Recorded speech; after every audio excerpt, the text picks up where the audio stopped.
Chapter 463. Walking in front of Yang Cheng, Lin Ruoshi had a complicated look in her eyes. She wanted to say something, but hesitated. Her cold face revealed a hint of helplessness. Yang Cheng was a little depressed. Why didn't she say what she wanted to say? This kind of situation shouldn't appear on this fierce and capable woman. Hey, everyone is looking at us. Just say what you want to say, Yang Cheng said with a smile. Lin Ruoshi couldn't be bothered to care whether others were looking at them or not. She sighed and said, "Did you offend someone again? How can you say that? Don't you know what kind of person your husband is? I won't offend people if they don't offend me. If they offend me, they won't have the chance to offend me again," Yang Cheng said as he spread out his hands. Lin Ruoshi frowned.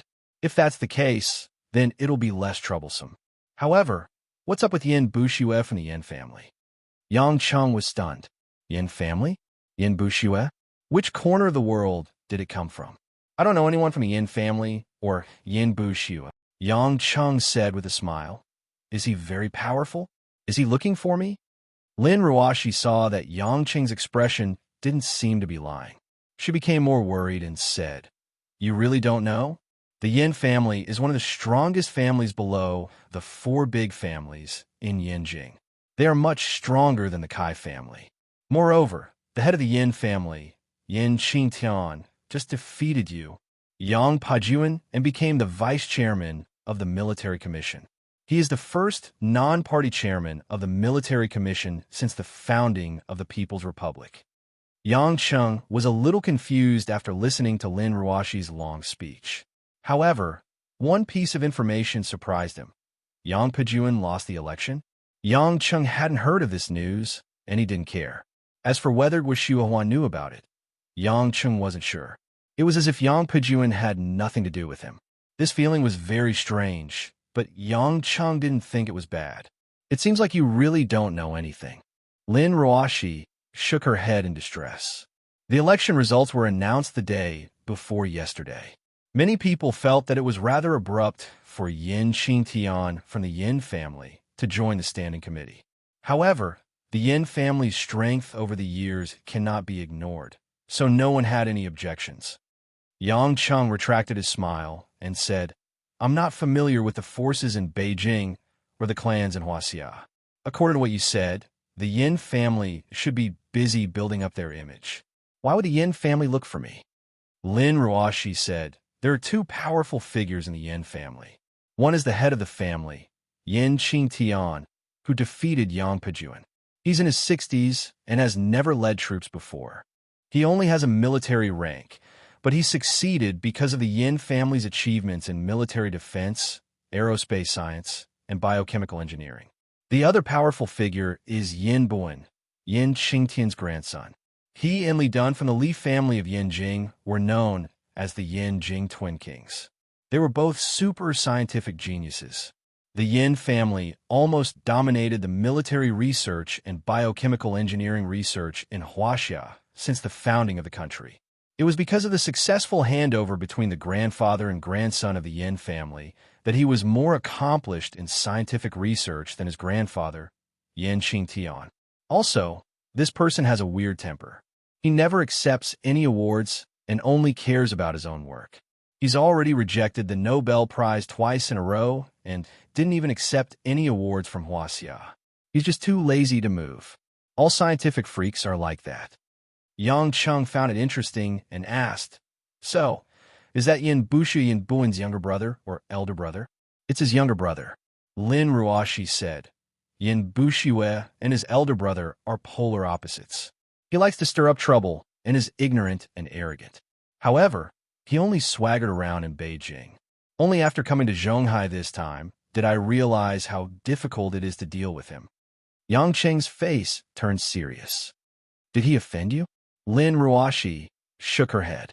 "No, it's just that he kept sending his subordinates to contact me, saying that you're disrespectful to him and wants me to fire you. I don't even know that there's such a person. How am I disrespecting him?"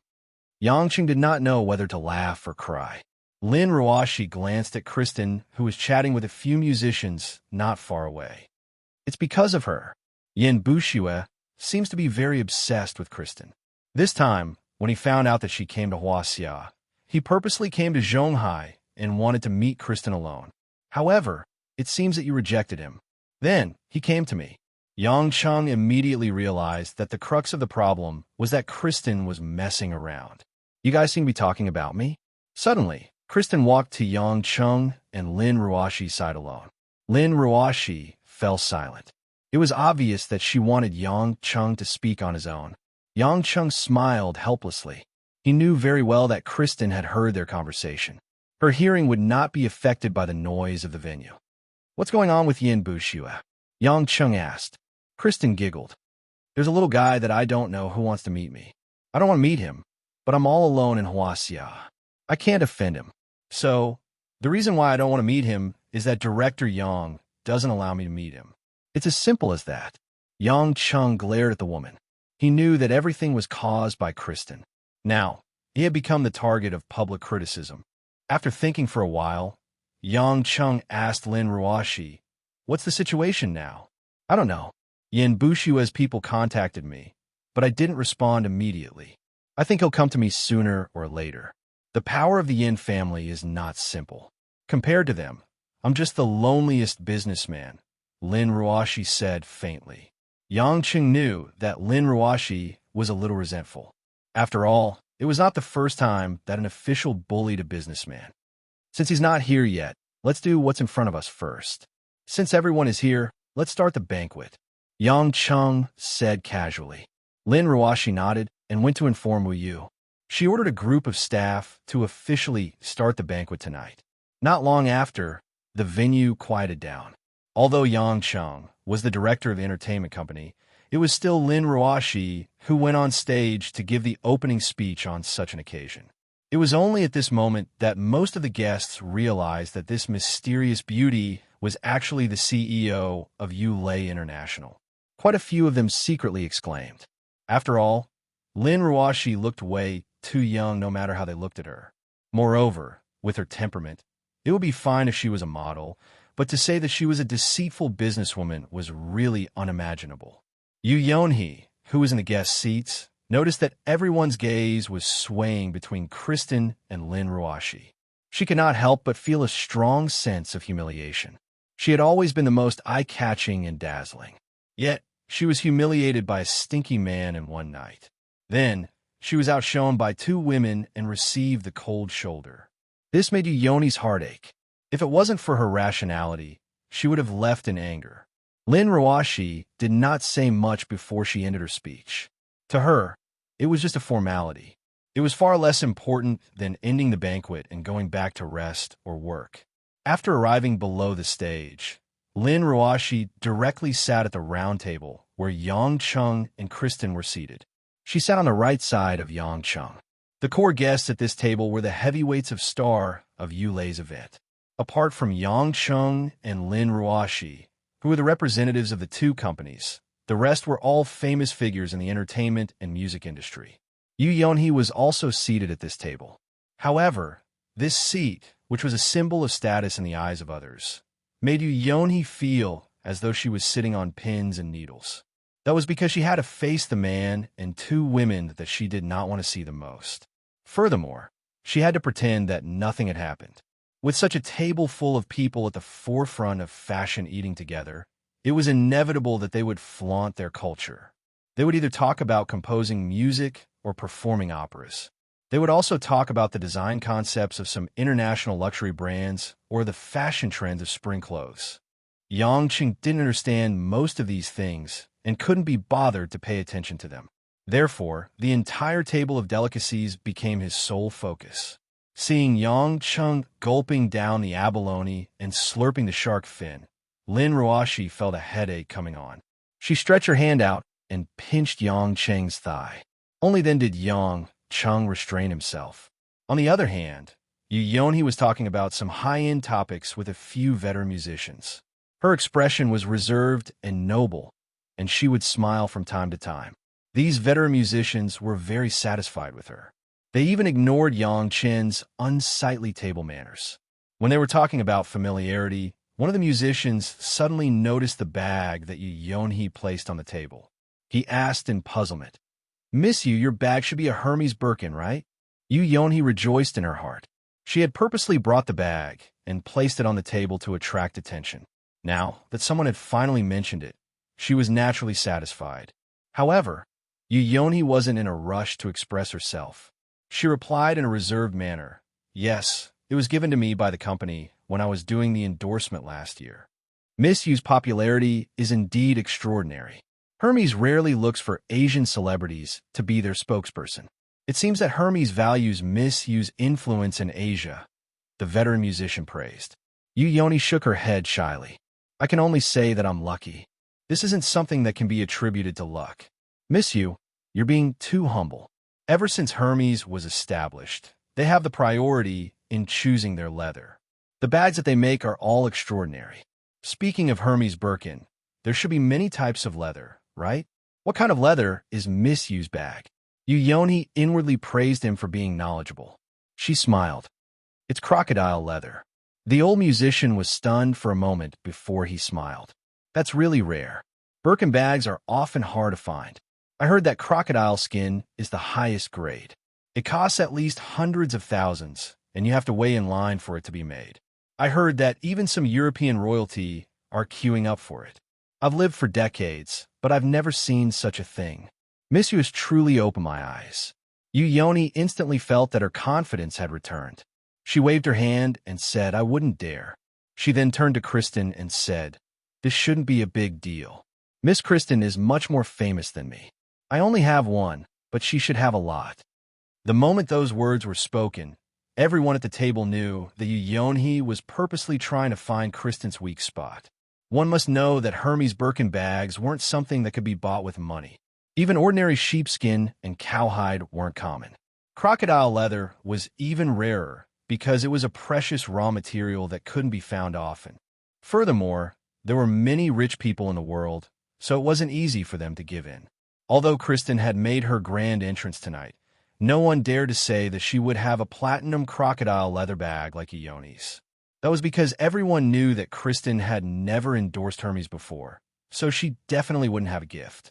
Although it was child's play and even a little low class, it would undoubtedly make Kristen feel a little embarrassed. Chapter 464. Kristen wasn't surprised. She smiled elegantly at everyone at the table and said to Yu Yonhee, "I don't have a bag like Miss Yu's. You're overestimating me. However, I just realized that General Lin seems to have one." As she spoke, Kristen looked at Lin Ruoshi, who was sitting across from Yang Cheng, and said with a smile, "General Lin's bag seems to be from Hermes as well, right?" Lin Ruoshi was sipping her red wine leisurely and thinking about how to deal with the Yin family's matter. She was a little confused when Kristen suddenly pointed at her. However, she soon understood what was going on and nodded her head gently. "Yes, that's right." Yu Yonhee's eyes were filled with disdain. In her opinion, even if it was also a Hermes bag, there might not be another one in the entire Zhonghai that was of the same quality as hers. Under the curious gazes of everyone at the table, Lin Ruoshi casually picked up her white bag from the carpet beside her chair. Everyone at the table sighed in their hearts. Even if it was a Hermes bag, it wouldn't be any better. They had no idea why Kristen would ask Lin Ruoshi to take out her bag to take a look. Wasn't that embarrassing the CEO? However, when the bag was placed on the table, a few people who were closer to it immediately realized that the bag was a little unusual. This. A well-known producer gasped in surprise and said, "Is there an inverted V symbol on the opening of the bag?" "It seems like that's right." Another musician also noticed something unusual and asked, "I seem to recall that there's something special about this symbol, right?" That producer chuckled, but didn't say anything. He merely glanced at Yu Yonhee, who was at a loss, with a hint of mockery in his eyes. Yu Yonhee felt uncomfortable all over. In her opinion, the white bag wasn't a trendy one. In fact, it looked a little old. How could a bag that was casually placed on the ground be anything special? However, the gazes of those present seemed to be waiting for her to make a fool of herself.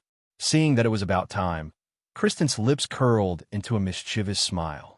At the same time, her azure eyes revealed an innocent look as she said, "The rarest part of Hermes' Birkin bag isn't crocodile skin.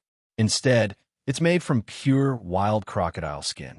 Pure wild crocodile skin is extremely rare, and it's extremely difficult to catch and kill. It's unlike farm crocodiles where there's a fixed supply. Therefore, every bag made from wild crocodile skin has an inverted V symbol. Hearing this explanation, everyone present nodded. These people had been in the upper class for a long time. Even if they hadn't seen it before, they had at least heard of it. Yoni's face instantly turned red. She wanted to leave immediately. Kristen's words were like a sharp knife that cut into the flesh of her heart. Lin Ruashi never expected that Kristen would go against Yonhi with her bag. As the owner, she felt that the loss outweighed the gain.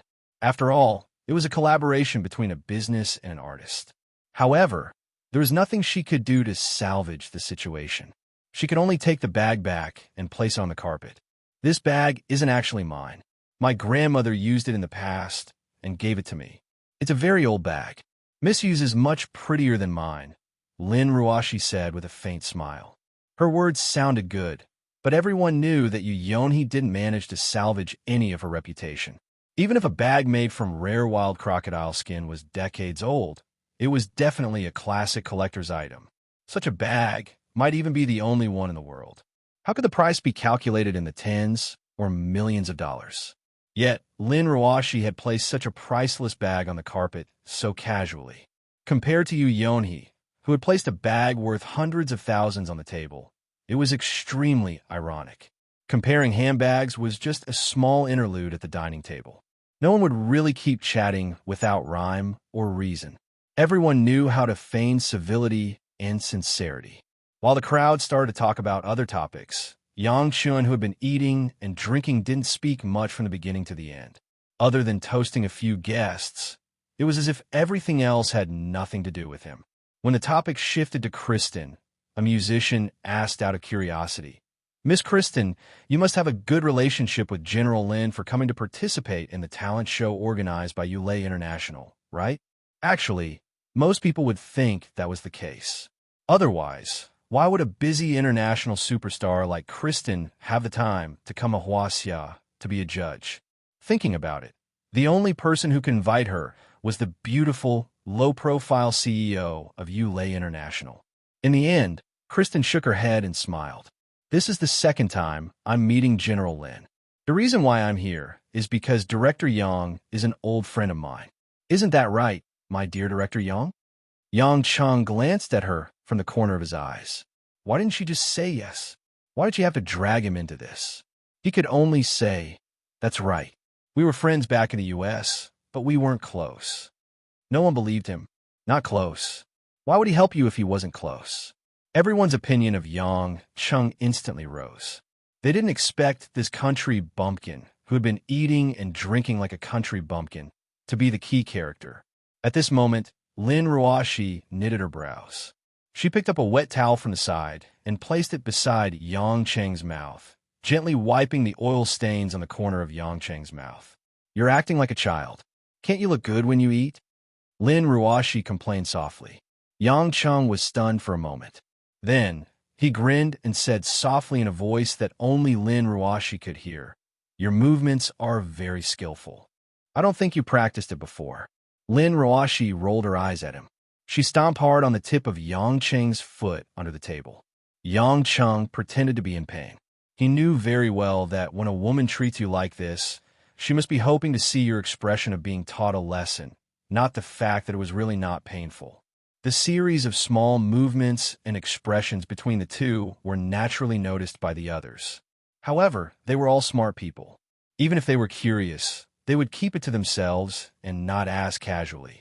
The reason why Yang Cheng was puzzled was because he never expected that Lin Ruashi would disregard the occasion and do something so intimate with him. According to their previous relationship, this was practically a fantasy. Thinking about it carefully, it could only be because Lin Ruashi had already acknowledged him as her husband. At the same time, she had placed him above her.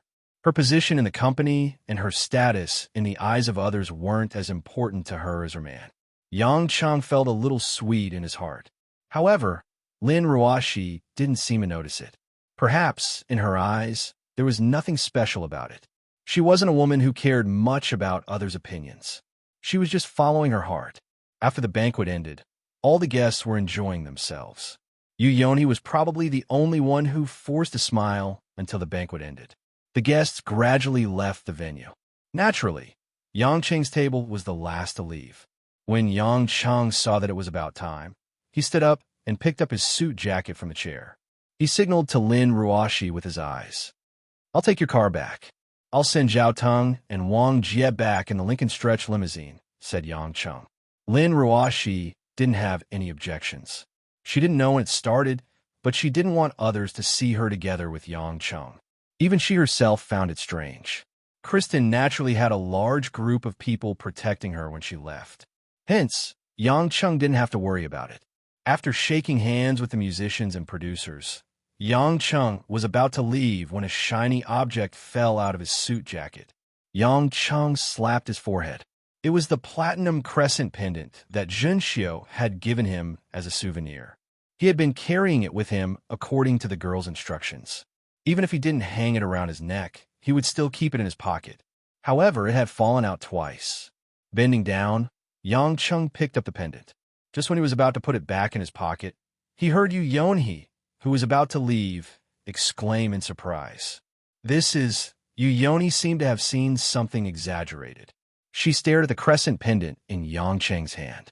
She quickly walked to Yang Cheng and asked anxiously, "Director Yang, can I take a look at this pendant?" Yang Cheng was puzzled. Didn't this woman pretend that she didn't see him and was about to leave without saying goodbye? Why did she turn back? "Is the crescent pendant in my hand special? This is a souvenir gift from someone very important to me. I don't intend to show it to everyone." Naturally, Yang Cheng wouldn't buy into Yu Yonhee's act. Yu Yonhee suddenly realized that she wasn't that close to the man before her. She bit her lips as her face flushed and paled. It was obvious that she was suppressing her anger. "Since that's the case, goodbye." Yu Yonhee glared at Yang Cheng before looking at the indifferent Lin Ruoshi with a complicated gaze. She then left with her assistant. After Yu Yonhee left, Lin Ruoshi sighed and came forward. "It's not a big deal to let her take a look at it. Why can't you turn the corner?" Yang Cheng shrugged and whispered in Lin Ruoshi's ear, "Is he still your husband if he turns the corner?" Lin Ruoshi didn't say anything else. She couldn't be bothered with him and turned to leave. Yang Cheng chuckled and followed after her. However, the two of them didn't know that Yu Yonhee had gone to the washroom the moment she left the venue. She took out her phone and dialed a number. Not long after, a mature male voice sounded from the other end of the phone. "Yonhee, my dear daughter. Aren't you busy with the concert in Huaxia? Why do you have time to call me?" Yu Yonhee was still emotional. She tried her best to suppress her voice and said, "Daddy, I think I saw the crescent." The other end of the phone fell silent. Yu Yonhee could only hear her heart beating. After a long while, the man on the other end of the phone said, "Tell me the details. I'll deal with it." Chapter 465. As a person involved, Yang Cheng didn't know that the little thing in his hand had already attracted the attention of some people he had no contact with. He also didn't know that a series of troubles were waiting for him. When he returned home in Lin Ruoshi's car, it was already late at night. The spring night was slightly chilly, and there were no lights in the old-fashioned bungalow. Mother Wang, Guo Xuehua, and Junxiu were already asleep. After getting out of the car, the young couple walked to the front of the house together. Lin Ruoshi took out the key and gently opened the door. After entering the house, Yang Chun turned on the lights in the corridor. Due to the destruction caused by the Myanmar mercenaries, some of the walls had collapsed. Now, they had hired someone to repair it. The smell of fresh paint permeated the house. When the two returned home, they both felt that the smell was extremely tranquil. Before going upstairs, Lin Ruoshi suddenly stopped and turned around. Her eyes were like autumn water as she looked at Yang Cheng. Yang Cheng was also looking at her. When he saw Lin Ruoshi turn around, he faintly smiled. "Do you feel very comfortable?" Yang Cheng said. "What?" Lin Ruoshi asked. "We go to work together in the morning, work together, attend activities together at night, and then take the same car home. You open the door, I turn on the lights, and we go upstairs to sleep." As Yang Cheng spoke, the smile on his face became wider, and his eyes were filled with emotion. "Apart from not sleeping together, we really are a model couple. Lin Ruashi's pretty face was a little red, and she whispered, "Boring." Then she turned around and quickly walked upstairs. Yang Chung raised his eyebrows and followed closely behind. After returning to his room, he took a cold shower in the separate bathroom. Even though the weather wasn't hot, for Yang Chung, there was no difference whether he used hot or cold water for a shower. When he was about to lie on the bed, Yang Chung suddenly heard something unusual. In a flash, Yang Chung had already jumped from the bedroom to the balcony. With another easy jump, Yang Chung, who was wearing cotton pajamas, was already on the cobblestone path in the courtyard. Yang Chung raised his head and looked at the iron fence on the west side of the courtyard. There, a light figure was turning around and landing, like a dancing elf in the night.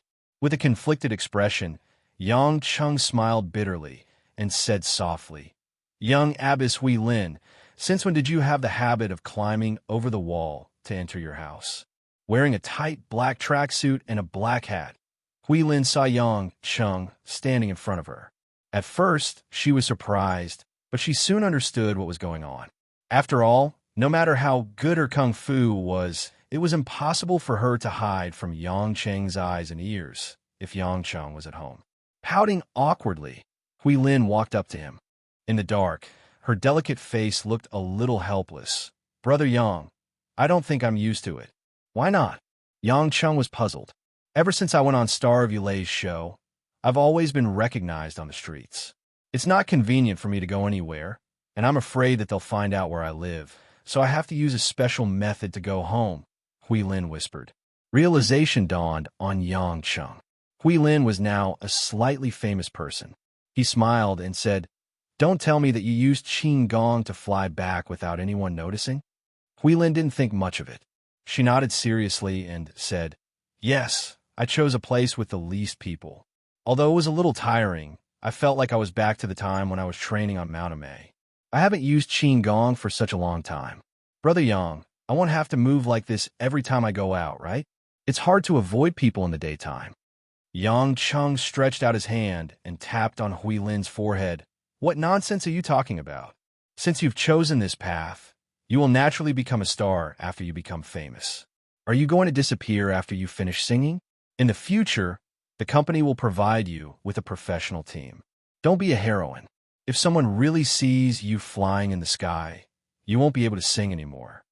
Hui Lin opened her mouth. She was a sensible person and immediately understood that this was not a joke. She quickly nodded her head. She didn't want her career to be ruined just like that. But then, Hui Lin thought of something and asked, "Brother Yang, does it mean that if I become really famous one day, I won't even be able to go home as I please?" Yang Chung didn't expect her to ask this question, but it was the truth. He nodded and said, "Of course. Have you seen any superstar go home every day?" "Oh." Hui Lin looked a little disappointed, as if she was struggling with something. Yang Chung reached out his finger and scratched her delicate face. He smiled and said, "There are gains and losses. Do what you like to do. Your sister and I will support you." Hui Lin raised her head and blinked her eyes. Finally, she nodded her head and forced a sincere smile. The night was as cool as water. Specks of light scattered in the garden, scattering in the wind. The next morning, Yang Chung came down from upstairs. Hui Lin and Jinxiu were already eating breakfast at the dining table. Guo Xuehua seemed to have finished her breakfast and was watching the morning news on the television. Yang Chung recalled what Lin Ruashi had said. Guo Xuehua, who often watched the news, must know about Yang Pejuan's failure. However, she didn't mention it in front of him. She was probably afraid that he would be happy or unhappy. Seeing Mother Wang coming out of the kitchen with the freshly made pancakes, Yang Chung looked around curiously and asked, "Mother Wang, where's Ruashi?" In the past, at this time, Lin Ruashi would be sitting here, eating slowly and rolling her eyes at him. However, he didn't see her today. Mother Wang seemed to have expected Yang Chung to ask this question. She smiled and said, "Miss, we just ate something and went to visit our neighbor." "Neighbor?" Yang Chung frowned. He suddenly had a bad feeling. "It's Miss Chiangwei's house. Miss said that you have lived here for a long time, but you haven't talked to Miss Chiangwei, our neighbor. She saved us last time, so we should do something." Mother Wang said with a strange look in her eyes. Back then, Yangqing admitted that Xiang Wei was his lover in front of everyone. Lin Ruoxi took the initiative to visit Xiang Wei's house. Of course, it was not just to express her gratitude. Yangqing also had mixed feelings. He had always hoped that Lin Ruoxi would calm down and communicate with his other beauties. However, now that Lin Ruoxi took the initiative to visit Xiang Wei, he became nervous. It's like this. Oh, I see. Yang Cheng answered casually and sat down to eat his breakfast absent-mindedly. Jinxiu had been arguing with Yang Cheng for the past few days, but she was in a good mood this morning. She also knew that Yang Cheng must be nervous, so she moved closer to Yang Cheng's ear and said, Brother Yang, what do you think Sister Ruoxi will say to Sister Qiang Wei? Will she talk about you? Yang Cheng curled his lips and glanced at Jinxiu. Seeing this little girl gloating, he said, You have chives in your teeth. Jinxiu pouted and made a face at him. Guo Xuehua, who was sitting on the sofa and watching the news, looked back at her son with a wry smile and shook her head. At the same time, in the adjacent foreign-style house, Rose was only wearing a purple chiffon nightgown early in the morning. Her soft hair hung loosely over her shoulders, accentuating her slender figure. Even though she was wrapped in a loose nightgown, her perfect curves could still be vaguely seen. When she came down from upstairs, Qiang Wei had already smelled the fragrance of toast and milk in the living room. A lazy smile hung on the corner of her mouth. She knew that her best roommate, Emo Chinny, had already made breakfast for her. Ever since she lived with Emo Chinny, Qiang Wei felt that she was becoming more and more like a child. She always ate the breakfast that Emo Chinny made for her. However, she felt at ease because Mo Chinny woke up early and went to work early. Maybe this was the so-called best friend. There had never been such a woman in her world before. Of course, if that woman was not the lover of some bad guy, it might be more perfect. Just as she was about to pick up a glass of warm milk on the table, Qiang Wei heard her doorbell ring. Frowning, Qiang Wei was a little puzzled. Who would ring her doorbell so early in the morning? She didn't think that her subordinates would disturb her leisure time so early in the morning. Qiang Wei was also too lazy to change her clothes. The cold in the morning had no effect on her excellent physical fitness. She put down the glass in her hand and walked straight out of the house. Chapter 466. When Qiang Wei walked out of the door and looked at the door, her body paused slightly. Qiang Wei couldn't help but blink to make sure she didn't see it wrong. Outside the old-fashioned Western iron door decorated with flowers stood a tall woman wearing a light blue suit, a white lady's shirt, and a coffee-colored skirt. Her black lace stockings outlined her delicate and impeccable legs. She stood quietly outside the door like a magnolia, shining in the sun. Of course, if her flawless face was not so indifferent as usual, Qiang Wei might only have appreciation and not a trace of nervousness. Why is she here? Even though there was only a wall between them, when Qiang Wei saw Lin Ruoxi come to her house and rang the doorbell, her heart still skipped a beat. To be honest, even if she saw more than 100 people standing in front of her house with knives, Qiang Wei wouldn't have such complicated feelings. In any case, Qiang Wei didn't think about avoiding anything. She walked straight to the door and opened the door with a peaceful smile. She looked at Lin Ruoxi's clear eyes and made a gesture to invite her in. I'm glad you can come, although I'm a little surprised. Lin Ruoxi responded and seemed to be thinking about something. She walked in silently and followed Qiang Wei to the house. I only found out about it very late. Huh? Qiang Wei looked at Lin Ruoxi.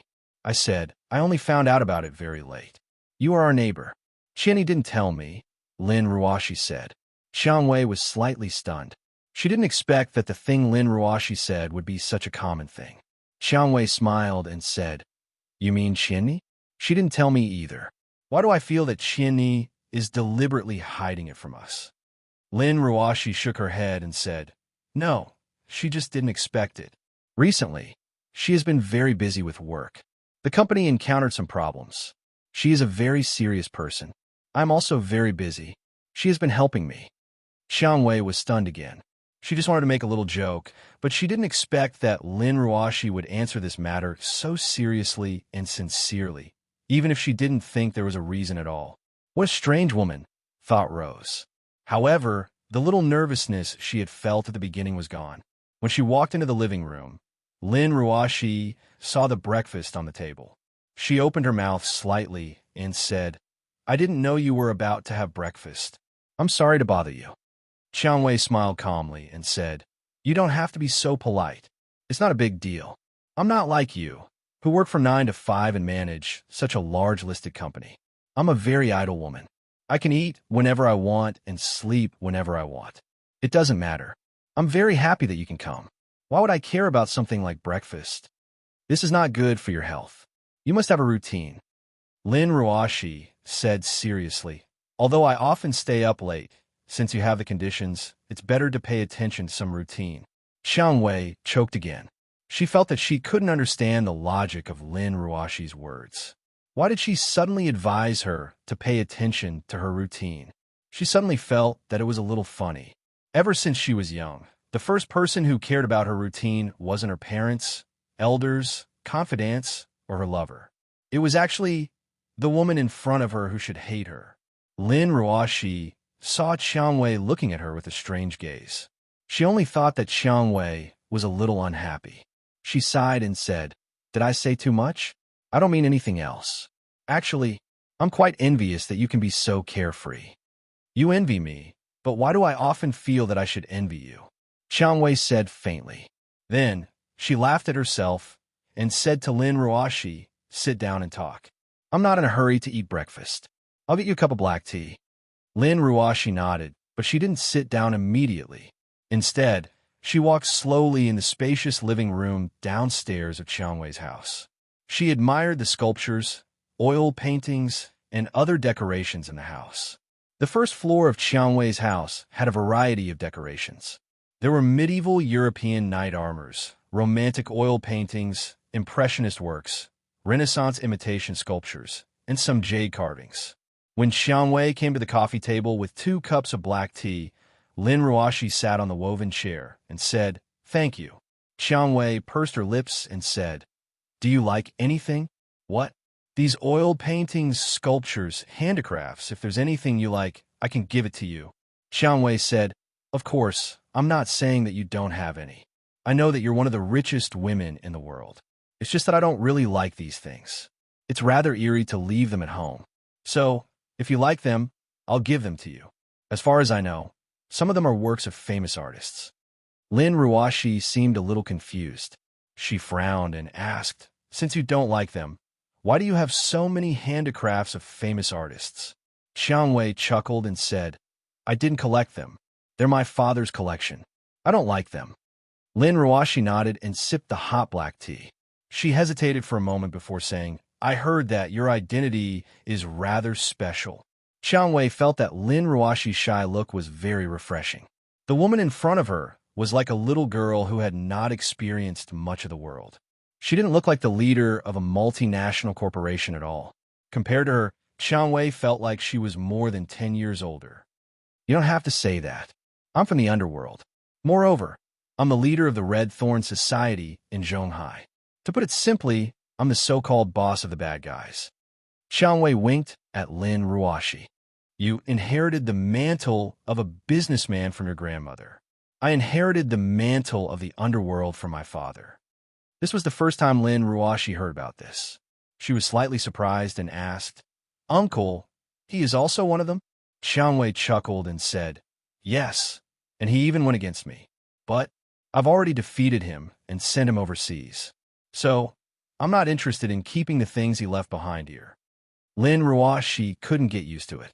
Her daughter killed her father, and it was a fight between the underworld. However, Lin Ruashi was good at analyzing things rationally. Although she was surprised, she quickly sorted out some clues. She asked suspiciously, "These things are related to that man, right?" Qiang Wei took a sip of tea and restrained her smile. She nodded and said, "Yes, if it wasn't for him, I'd already be dead." Lin Ruashi's gaze was a little cold. "Could it be? Uncle, my father once wanted to kill me. But because of Yang Cheng, he didn't succeed. In the end, he was defeated by me. And because of this, I became the only leader of the underworld in Zhonghai." Xiang Wei gave a simple explanation. The porcelain cup in Lin Ruoshi's hand trembled slightly. Xiang Wei's words were very light, and the content seemed very simple. But Lin Ruoshi was very clear that the things contained in the past were really too difficult for ordinary people to imagine. The father wanted to kill the daughter defeated the father and exiled the father abroad. What kind of mental torture was this? Moreover, that man actually single-handedly made this woman who looked as delicate as a flower become the leader of the underworld in Zhonghai. He actually did such a thing without me knowing. Lin Ruoshi felt a little sour in her heart. As his wife, she asked him to save Yulei International once, and even made such a sacrifice in exchange. But for the woman in front of her, he so generously helped her to the top. But Lin Ruoshi knew that this wasn't the time to be jealous. She didn't have the habit of being jealous. Actually, other than getting to know you officially, I came here today to thank you for saving me last time, Lin Ruoshi said gently. Don't thank me, I did it for myself. Xiang Wei said, if anything happened to you, I would blame myself, and he would be sad, sad, sad, sad. His sadness would be worse than if I were to die. Lin Ruoshi's two hands gripped the teacup tightly. Xiang Wei's words seemed to be pricking her heart with a needle. She was telling her that she wouldn't give in when it came to love. But in reality, even if she didn't say it, she knew that she couldn't make her give in. Thinking of this, Lin Ruoshi smiled slightly tiredly. Let's not talk about him. Let's talk about you and me. Do you know my former father also wanted to kill me, but he was also saved by that man. But I haven't experienced as much as you, but I still find it very funny that we are both people who were vainly tried to kill by our own relatives.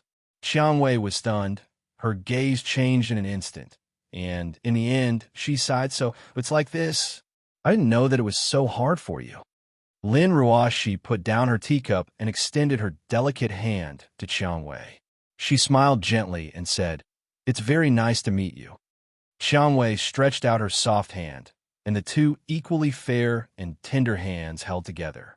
There was a trace of warmth. Me too. Lin Ruoshi had never been a sloppy person. After saying what she wanted to say, she stood up and said, I have to go to work. If there's a chance in the future, let's chat again. You can also call Chinny. I'll send you off. Xiang Wei stood up, as if she was sending off a friend she had known for many years, completely unlike the relationship between a lover and a wife. When Lin Ruoshi was about to leave, Xiang Wei suddenly said to Lin Ruoshi's back, cherish yourself. You're the woman who should be by his side the most. Lin Ruoshi's footsteps paused, but she didn't stop for long. She didn't turn around and immediately walked out of the door. At this time, the faint morning light scattered in the courtyard. On the path to the big iron gate, Lin Ruoshi's beautiful back was dyed with a thin layer of hazy golden light. Perhaps you are? Chapter 467. After breakfast, Yang Cheng had mixed feelings. He couldn't figure out what Lin Ruoshi would say to Xiang Wei, no matter how hard he racked his brain. So, he simply stopped thinking about it. He drove to the company and took the elevator all the way to his office. When he opened the door, there was a figure in the office that he hadn't seen for a long time. And Zai Huan, who was dressed in a well-ironed suit, was standing in front of the floor-to-ceiling window in high spirits. He seemed to be humming a tune, and his secretary Anshin, who was usually there, was nowhere to be seen. Hearing the sound of the door opening, and Zai Huan quickly turned around. When he saw that the person who came was Yang Cheng, he immediately showed a flattering smile. A few wrinkles appeared on his face, as if he had seen a relative. Director Yang, I've been waiting for you for a long time, and Zai Huan even bowed slightly as he said this. Yang Cheng felt that it was indescribably funny. He lazily walked to his large swivel chair and sat down. He gestured for Zai Huan to sit as well, and said, wait for me in my office. Uncle N's words are a little strange. Yes, I said it wrong. I'm a little nervous to come looking for Director Yang so early in the morning. And Zai Huan pulled a chair over and sat down, saying with a smile. Yang Cheng couldn't stand in Zai Huan's flattering attitude. Logically speaking, this man was Anshin's father, so he could be considered one of Yang Cheng's fathers-in-law. However, Yang Cheng really lacked the respect of an elder. After all, This was a guy who would even sell his own daughter. Moreover, Yang Cheng had never done anything decent since he knew him. Yang Cheng even felt that the most praiseworthy thing in this man's life was that he had a good daughter. Uncle Lin, you've taken over the Liu family's Jade Clouds Corporation. You must be very busy every day. You didn't come to my office so early in the morning just to play, right? Yang Cheng asked straightforwardly, and Zaihuan hurriedly nodded. He was also a seasoned businessman, so he naturally noticed that Yang Cheng wasn't in the mood to chat with him. He said, I can't say that I'm busy every day. I'm just busy blindly. This Liu clan has a lot of potential industries that are quite scary. After all, it's a big clan that has been around for decades. Today, I actually have something to ask Director Yang. Yang Cheng frowned. Why didn't this Zaihuan ask Anshin? Could it be that he was looking for an opportunity to improve their relationship? Looks like it's something important, or else Uncle Lin wouldn't have personally come to ask about it this early, Yang Chen said. And Zaihuan's smile was a little stiff. Gritting his teeth, he lowered his voice and said, Director Yang, I heard that you have some sort of relationship with President Liu Qingtian of the Azure Dragon Society? Yang Cheng squinted and didn't say anything. He only looked at Zaihuan. Liu Qingtian was naturally the father of Liu Mingyu, whom he had just met a few days ago. He had another convenient father-in-law. The man who had always been in Yinjing had an underworld organization called the Azure Dragon Society. Yang Cheng had also vaguely heard about it. The key was that Yang Cheng wasn't too interested in knowing about it. He only knew that Xiangwei was cooperating with Liu Qingtian to expand their power. As for the specific process, Yang Cheng didn't ask about it. Now, and Zaihuan, who seemed to be completely unrelated to Liu Qingtian, suddenly asked about Liu Qingtian. This made Yang Cheng puzzled. Being stared at like this by Yang Cheng, and Zaihuan's hair started to stand on end. He had already experienced how terrifying Yang Cheng was back in Hokkaido, Japan. If it wasn't for the fact that he had no other choice, he wouldn't have dared to appear in front of Yang Cheng so easily. He was very clear that he wasn't a good person in Yang Chen's eyes. After a long time, Yang Cheng asked, I do have some connections, but where did you get this information from? And Zaihuan heaved a sigh of relief and forced a smile. I'm ashamed to say it. A few days ago, President Liu came to me. His purpose was to cooperate with the alliance of the Azure Dragon Society and the Red Thorn Society. Of course, it's only in terms of business operations. Yang Cheng nodded. This is a good thing. The underworld naturally wouldn't do something so brazenly. To put it bluntly, they want you to help them launder money. You could get a lot of benefits. Why? Are you afraid and don't dare to agree? And Zaihuan sighed and said with a smile, To be honest, I really don't dare to agree. But the profit in it makes me very tempted. Yang Cheng more or less understood what was going on. He couldn't help but sigh. This old guy was a model of profit first and foremost. He was eating from the bowl and looking at the pot. The cooperation between Liu Qingtian and Xiangwei was intended to make use of the gathering of the underworld forces in Beijing and Zhonghai to build a bigger power. Naturally, there needed to be enough financial support, so compounding interest was the best choice. However, neither the Azure Dragon Society nor the Red Thorn Society specialized in financial investment. Therefore, working with a powerful financial group was the best option. Therefore, the powerful and clan, which didn't have any official backing, became the perfect target. And Zaihuan was a shrewd old man. He also knew the economic benefits of money laundering. Even if it was just the dividends from the investment, it was still a large sum of money. Of course, he didn't want this fat piece of meat to slip away from his mouth. However, the other party was an underworld that specialized in shady things. If he really cooperated with them, it would be equivalent to entering the government's blacklist. Huaxiao wasn't like Japan, where the underworld was legal.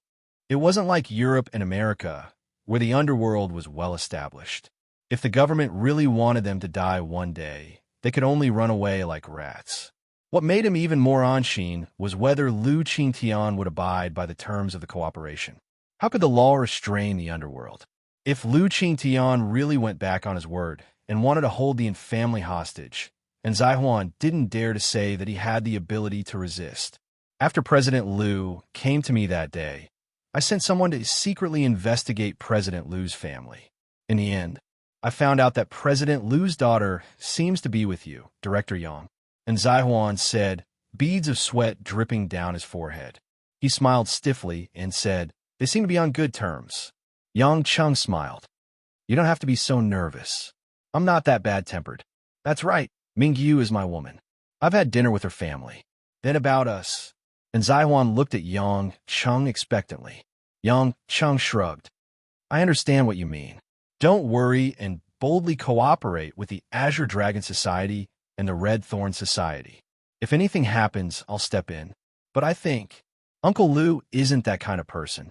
He won't kill the goose that lays golden eggs. As for Qiangwei, you don't have to think too much about it. She's also my woman. And Zaihuan's mouth opened wide. Only now did he know that the president of the Red Thorn Society was actually one of Yang Cheng's lovers. What? Surprised? Yang Cheng asked with a smile. And Zaihuan hurriedly shut his mouth and shook his head violently. He chuckled. No. It's normal for a man like Director Yang to have multiple wives. Only an incompetent man would live with one. Yang Cheng stopped smiling and looked coldly at Zaihuan. And Zaihuan's heart skipped a beat. He didn't understand what was wrong with his words. Uncle Lin, although I'm quite a playboy and have many women by my side, I don't think that a man who lives with one woman is incompetent. You gave birth to a daughter, and you only have one daughter, Anshin. Do you think that letting Anshin live with a man who has multiple wives is a good thing? If I had a daughter, and the man she found wasn't devoted to her, I would definitely be dissatisfied with that man. Of course, whether or not I could do anything about it depends on my own ability. At least, I don't think it's right to praise him like this. And Zaihuan was speechless. He was stunned for a while before he lowered his head and didn't say anything else. You might think that I'm pretending to be noble. After all, what I've done has nothing to do with what I've said. But whether you believe me or not, that's what I think. After Yang Cheng finished speaking, he revealed a carefree smile. I've said what I wanted to say. If there's nothing else, I'll see you out. No need. And Zaihuan hurriedly stood up and waved his hand awkwardly. He walked towards the door. I can walk by myself. Director Yang, you're busy. When Zaihuan opened the office door, he saw an Exian who was dressed in a pale pink white-collar outfit, standing outside the door. The father and daughter looked at each other for a while, and Zaihuan turned his head away and patted Anshin's shoulder lightly. Then he walked away. Anshin walked into the office and closed the door. There was no expression on her face. She gracefully walked behind Yang Cheng and wrapped her arms around Yang Cheng's neck. She moved closer to Yang Cheng's face. Yang Cheng smelled an elegant orchid fragrance. He took a deep breath and asked, why did you suddenly go this artistic route? It doesn't seem like your style. Anshin wasn't amused by this little joke. She pursed her plump lips and said, I heard what you said just now. I didn't know that the soundproofing in the office was so bad. Yang Cheng pretended to be depressed. Dad originally told me to ask you, but I refused. I told him to come himself if he had the ability. Now, I think it was the right thing to do. Otherwise, I probably wouldn't be able to hear what you said just now for the rest of my life. Anshin said quietly. Yang Cheng chuckled and reached out to pat Anshin's face. At this moment, Yang Cheng's phone rang on his desk. Anshin obediently let go of Yang Cheng and brought the phone to Yang Cheng. However, when she saw the name of the caller, Anshin revealed a sly expression and looked at Yang Cheng with a hint of playfulness. Yang Cheng touched his nose and took the phone. He pressed the answer button and said slowly, Tang Wan, what's up? Chapter 468. On the other end of the phone, Tang Wan's voice sounded tired and lazy. What? Can't I call you if there's nothing? You know that's not what I mean. Yang Cheng said helplessly. He didn't understand why women always like to throw a tantrum like this. Seeing that Yang Cheng was on the phone, Anshin didn't plan to stay and listen. She walked out of the office on her own. I know, you don't take me seriously at all. My Maple Group provides so many competition venues for your company. I could be considered a big partner of Star of Ulay. But you didn't call me to the banquet yesterday, Tang Wan complained. Yang Cheng smiled embarrassedly. You wouldn't like that kind of occasion either, so don't mention it to me. Yang Chung couldn't say that this was all planned by Lin Ruoshi, and it had nothing to do with him. Lin Ruoshi had always rejected Tang Wan's identity. Tang Wan was silent for a while, then suddenly sighed. "Let's talk business. There's something. I really don't know what to do. The only person I can think of who can help and who can earn my trust is you. So I wanted to ask you to come and take a look." Hearing Tang Wan's heavy tone, Yang Chen couldn't help but wonder. Ever since he met Tang Wan, other than that dangerous moment at the bank, Tang Wan had never shown any weakness. After all, whether it was status or wealth, there were very few problems that could stump this mature woman. "What is it, where?" Yang Chung didn't waste any time. "It's very complicated. I'll tell you when you come. It's at the Ivy Sanatorium on Dongsheng Road. If you don't know it, I can send someone to pick you up," Tang Wan said.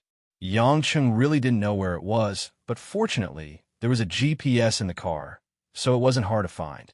After leaving the office, Yang Chung briefly explained to Anshin before he hurriedly drove to the location Tang Wan mentioned. Although his relationship with Tang Wan had always been a little ambiguous, Yang Chung did not hesitate at all. It seemed that some things had gradually taken root. Following the route on the electronic map, after more than half an hour, Yang Chung slowly drove into a quiet asphalt road. There were dense trees on both sides of the road, and the atmosphere of spring gradually permeated the air. The trees looked verdant and green. There were not many vehicles on the road. On the two-way, one-way road, there were occasional cars passing by. There were occasional intersections along the road, but most of them were small museums and nursing homes. After driving for a few kilometers, Yang Chung turned into a relatively wide intersection.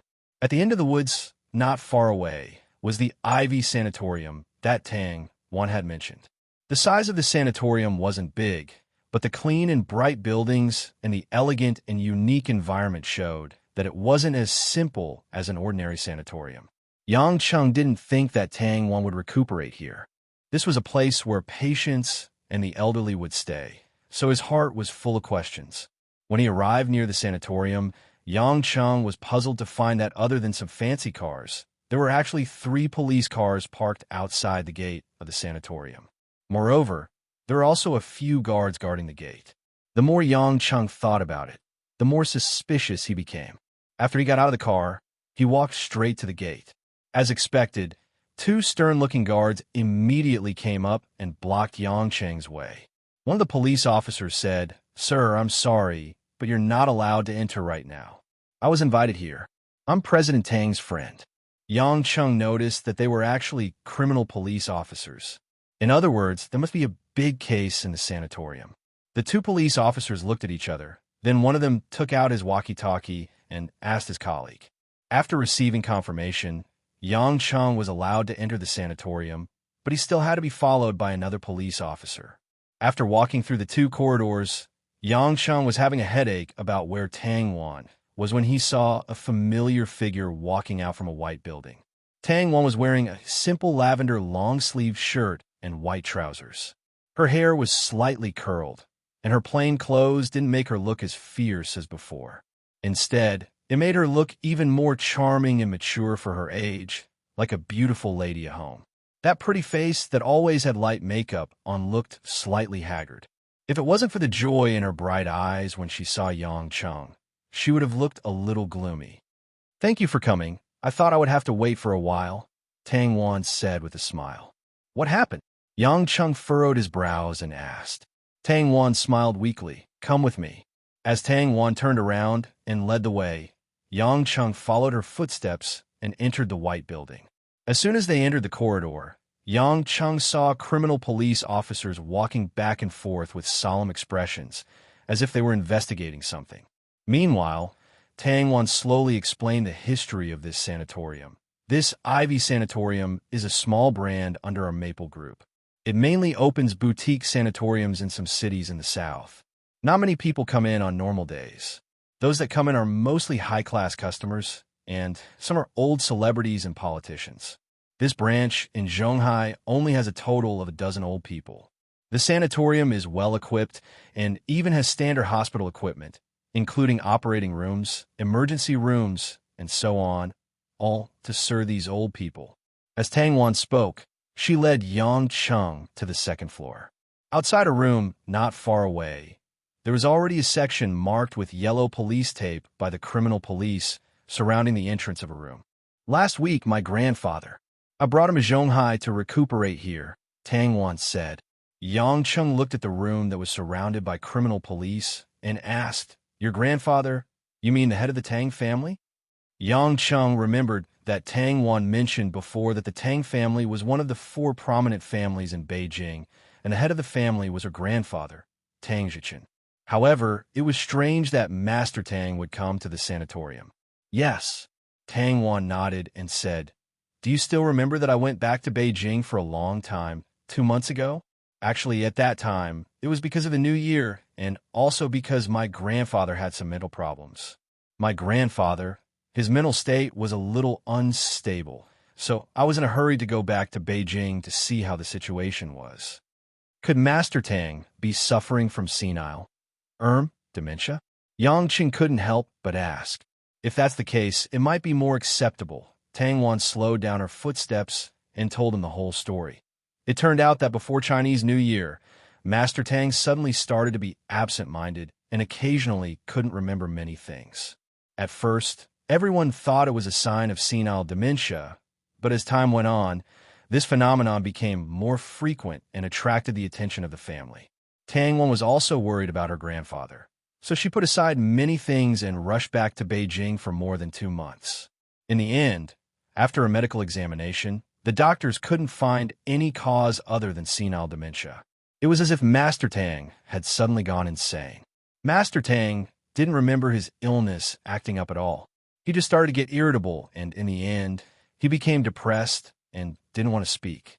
A while ago, Master Tang's mental state was in a state of chaos, and he needed someone to look after him at all times.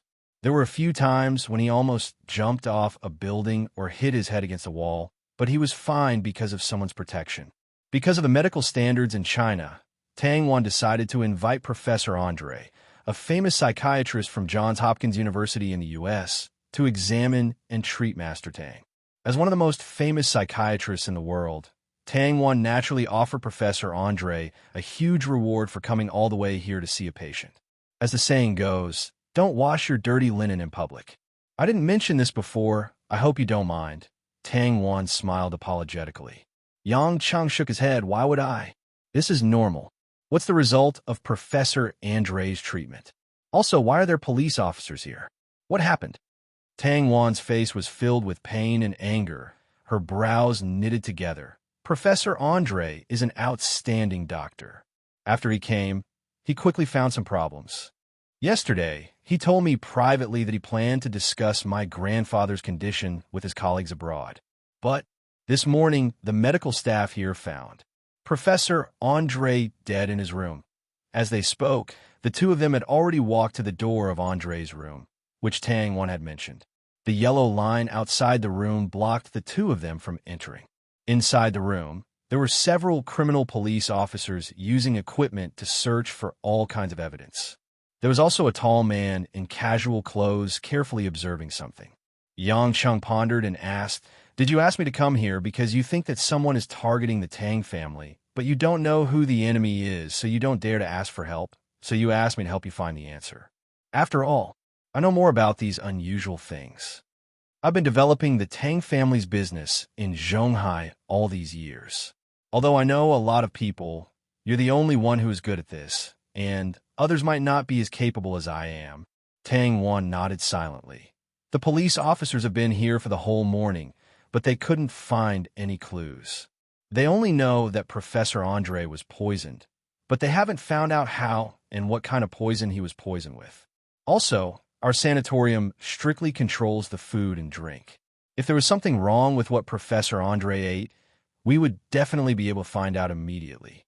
Also, why was Professor Andre killed when he was investigating the cause of my grandfather's illness, and not when he just arrived? Obviously, someone knew that he had already investigated something, so they couldn't help but kill him. But Professor Andre only told me about this in private. Tang Wan's eyes were filled with sadness and resentment, but there was also a sense of helplessness and frustration. Yang Qing thought for a while and asked, Where is Professor Andre's body? It has been taken away by the police. Oh, if Johns Hopkins knows that Professor Andre was poisoned in our sanatorium, they will definitely not let it go. No matter what, a lawsuit is inevitable. The person who did this obviously doesn't want to give us a chance to breathe, Tang Wan said with hatred. Where did the professor tell you that he found out the cause of your grandfather's illness? Yang Chung asked again. Tang Wan pointed at the room directly opposite, in the professor's room. When I came to ask about it yesterday, the professor told me personally that there is hope for my grandfather's illness to be cured. Yang Chung pursed his lips and looked around the room. The conditions of the sanatorium were really good. Professor Andre's room was more than 60 square meters, and all kinds of equipment were neatly arranged, like a presidential suite. Let me go in and take a look. Maybe I can find something. As he spoke, Yang Chung bent down, went through the cordon, and walked towards the room. Unexpectedly, just as he was about to enter, the tall man in plain clothes stood in front of Yang Chung. With a straight face and a pair of thick eyebrows, he questioned, "Who are you?" "This is the scene of a case. Unauthorized personnel, please leave." Chapter 469. Looking at the big guy who was obviously a head taller than him, Yang Chung took a step back and said politely, "Officer, I'm Ms. Tang's friend. I'm not a bad person." Tang Wan also walked up and said, "Officer Gao, Yang Chung is my friend. He might be able to help with the case. Please let him in." Officer Gao obviously didn't buy it. He frowned and said resolutely, "Chairman Tang, forgive me for being blunt. Our key case investigation unit is not an employee of your company. We're here because there's been a murder case here. Moreover, the victim is an internationally renowned scholar. It's very likely that it will cause disputes between countries. We promise you not to leak any information about this place. We're already very generous. If you still want to let insignificant people in and disturb our investigation, I, Gao Exin, may only be a captain of the criminal police, but I won't let this kind of behavior go unchecked." After saying this, Captain Gao Xian was about to kick Yang Chung out again, but he didn't expect that Yang Chung had already disappeared in front of him. Gao Xian looked left and right in confusion, then suddenly turned his head and saw that Yang Chung had slipped away from him and entered the room behind him. Yang Chung didn't seem to hear Gao Xian at all. He was looking left and right in the room, as if he was studying something. The other criminal police were looking at Yang Chung with dissatisfaction. "You, I told you not to let you into the room. Don't you know that this is against the law? You're hindering us criminal police from doing our job." Gao Xian shouted angrily. Yang Chung was rather fond of this tall and sturdy criminal police captain. This guy probably had a one-track mind and a straightforward personality. He did his work according to the rules, and was usually as diligent as an old ox. However, he was too inflexible, which was why he could only become a captain in his middle age. "Officer Gao, don't be angry. Why don't you take a look at this window? There's something strange on it." Yang Chung pointed at the big glass window in the middle of the room. Gao Xian snorted, "Don't play dumb with me. I told you to get out. Did you hear me?" Yang Chung shook his head and sighed.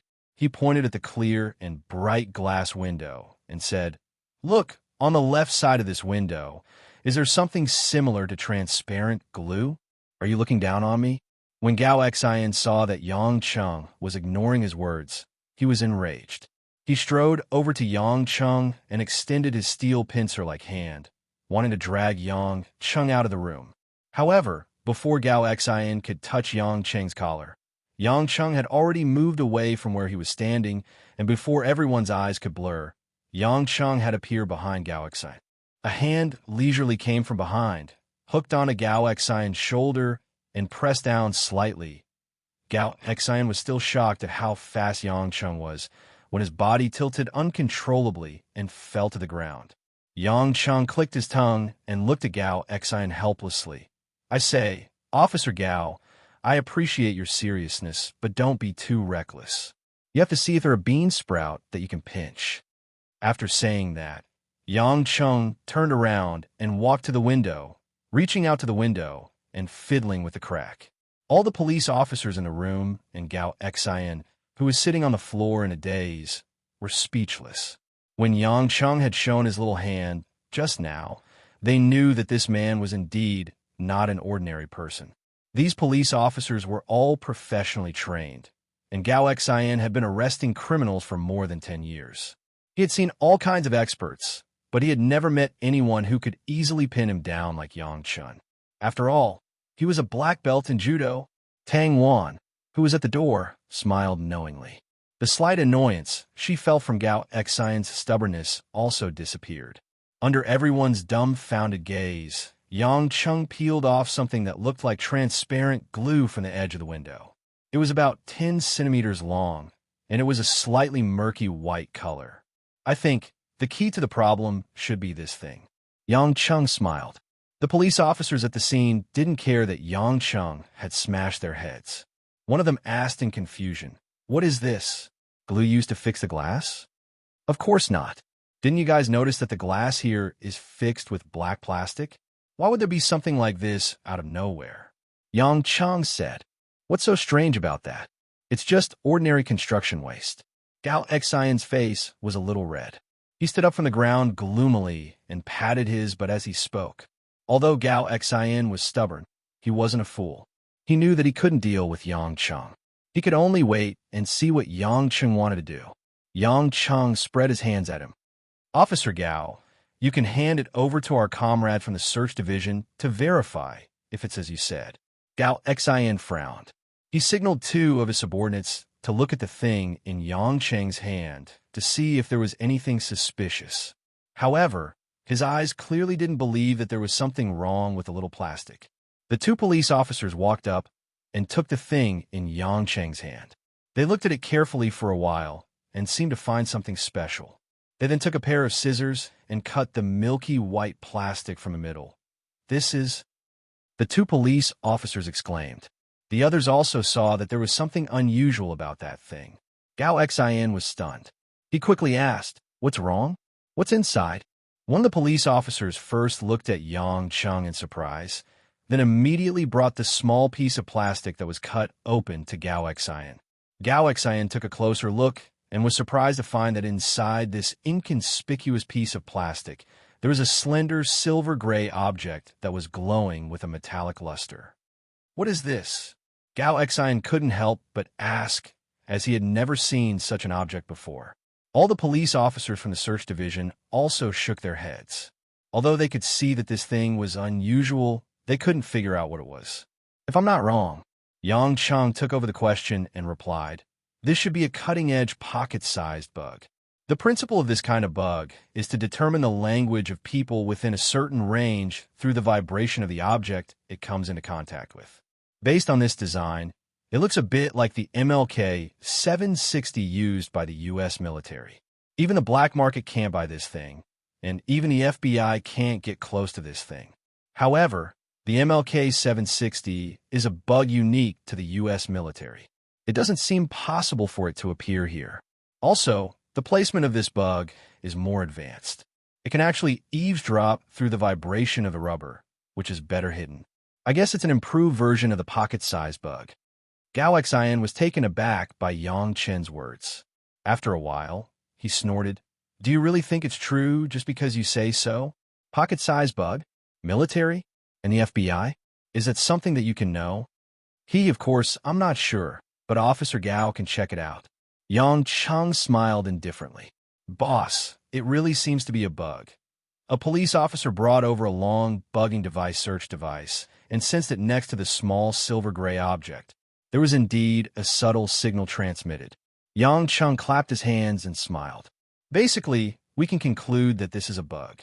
However, because the original MLK series was only invented 2 years ago, and your bugging device search device is a product from 5 years ago, it's almost impossible to detect its existence in this situation." Gao Xian's face turned red and white. He snorted and said, "You guessed right.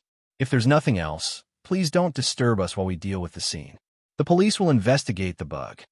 Yang Chung ignored him and paced around. He thought for a while and said, "The biggest advantage of this kind of military bug is that it's small and easy to hide and install. But the disadvantage is also very obvious, which is that the range of transmission is relatively small. The MLK 760 only has a range of 1 kilometer. I think even the improved version of this thing can't exceed 2 kilometers. Aside from this sanatorium, there aren't many other places around here that can accommodate people. I believe that if we search the area within 2 square kilometers, we should be able to find other eavesdropping devices. In fact, the eavesdroppers and devices are most likely inside the sanatorium. Gao Xian was shocked by Yang Cheng's words. He quickly called over a police officer and said in a low voice, "Send someone to search the area within 2 kilometers." The police officer hurriedly responded and ran out. Gao Xian's face darkened. He looked at Yang Cheng strangely, but didn't chase him away. Yang Cheng looked around for a while and did not find anything suspicious, so he walked out of the room and came to Tang Wan. He asked with concern, "You weren't attacked, right?" Tang Wan smiled and shook her head. "I'm fine, but I'm also worried that someone will harm me, so I've sent a lot of bodyguards to protect me secretly. What do you think we should do now? Wait to find the person who's bugging you? For now, we can only wait. After all, there are only so many clues. But someone who can use a bug like this is definitely not an ordinary person. I think you're in big trouble," Yang Cheng said. Tang Wan smiled bitterly. Just as she was about to say something, she suddenly heard someone call her from the other end of the corridor. "Big sis. Big sis. Bad news." A clear and melodious female voice, with a strong sense of panic, flew over from not far away.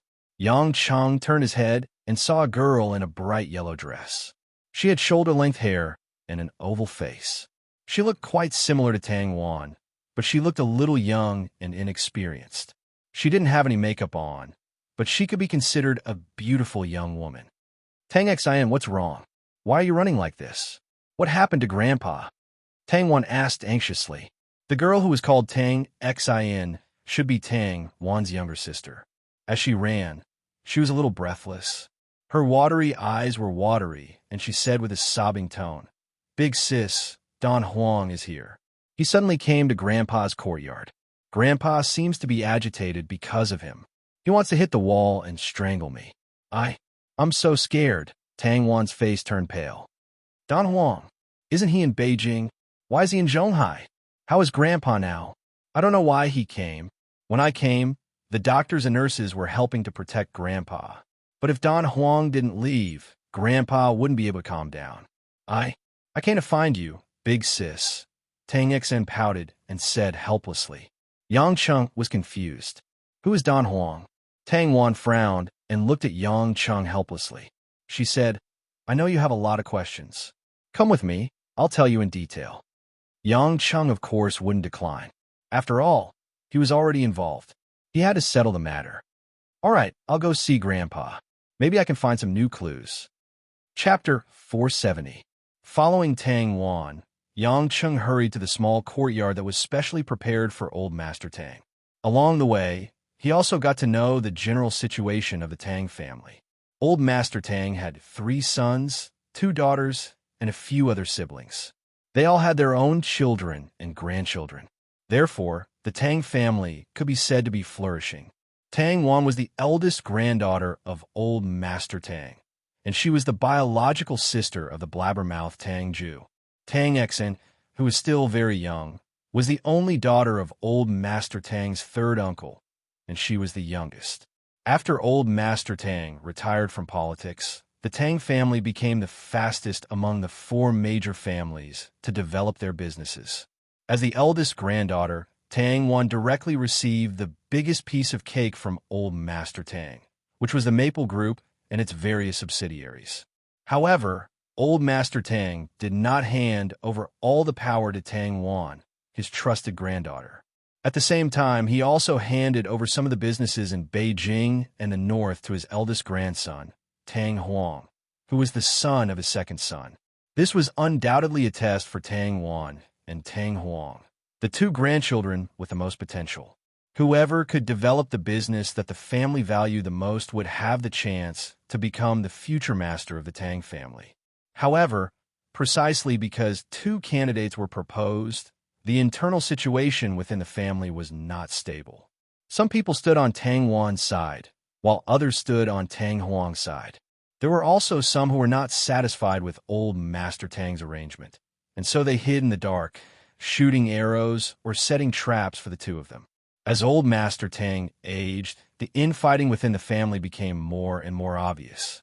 However, old Master Tang was powerless to deal with such a situation. It was just like the process of the ancient emperors handing over their power.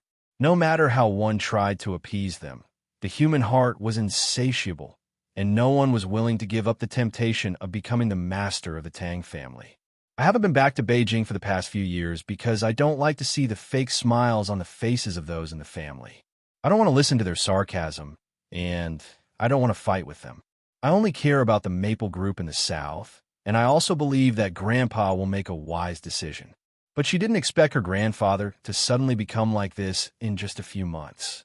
In this way, once Grandpa, who can suppress all kinds of conflicts in the family, collapses, a lot of problems will become sharp, Tang Wan said to Yang Cheng as they walked.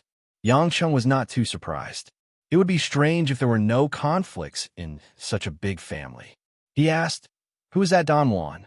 Tang Wan's beautiful eyes flashed with a hint of anger. "He's a very capable manager, but I don't like him. It's not because Grandpa wants him to compete with me.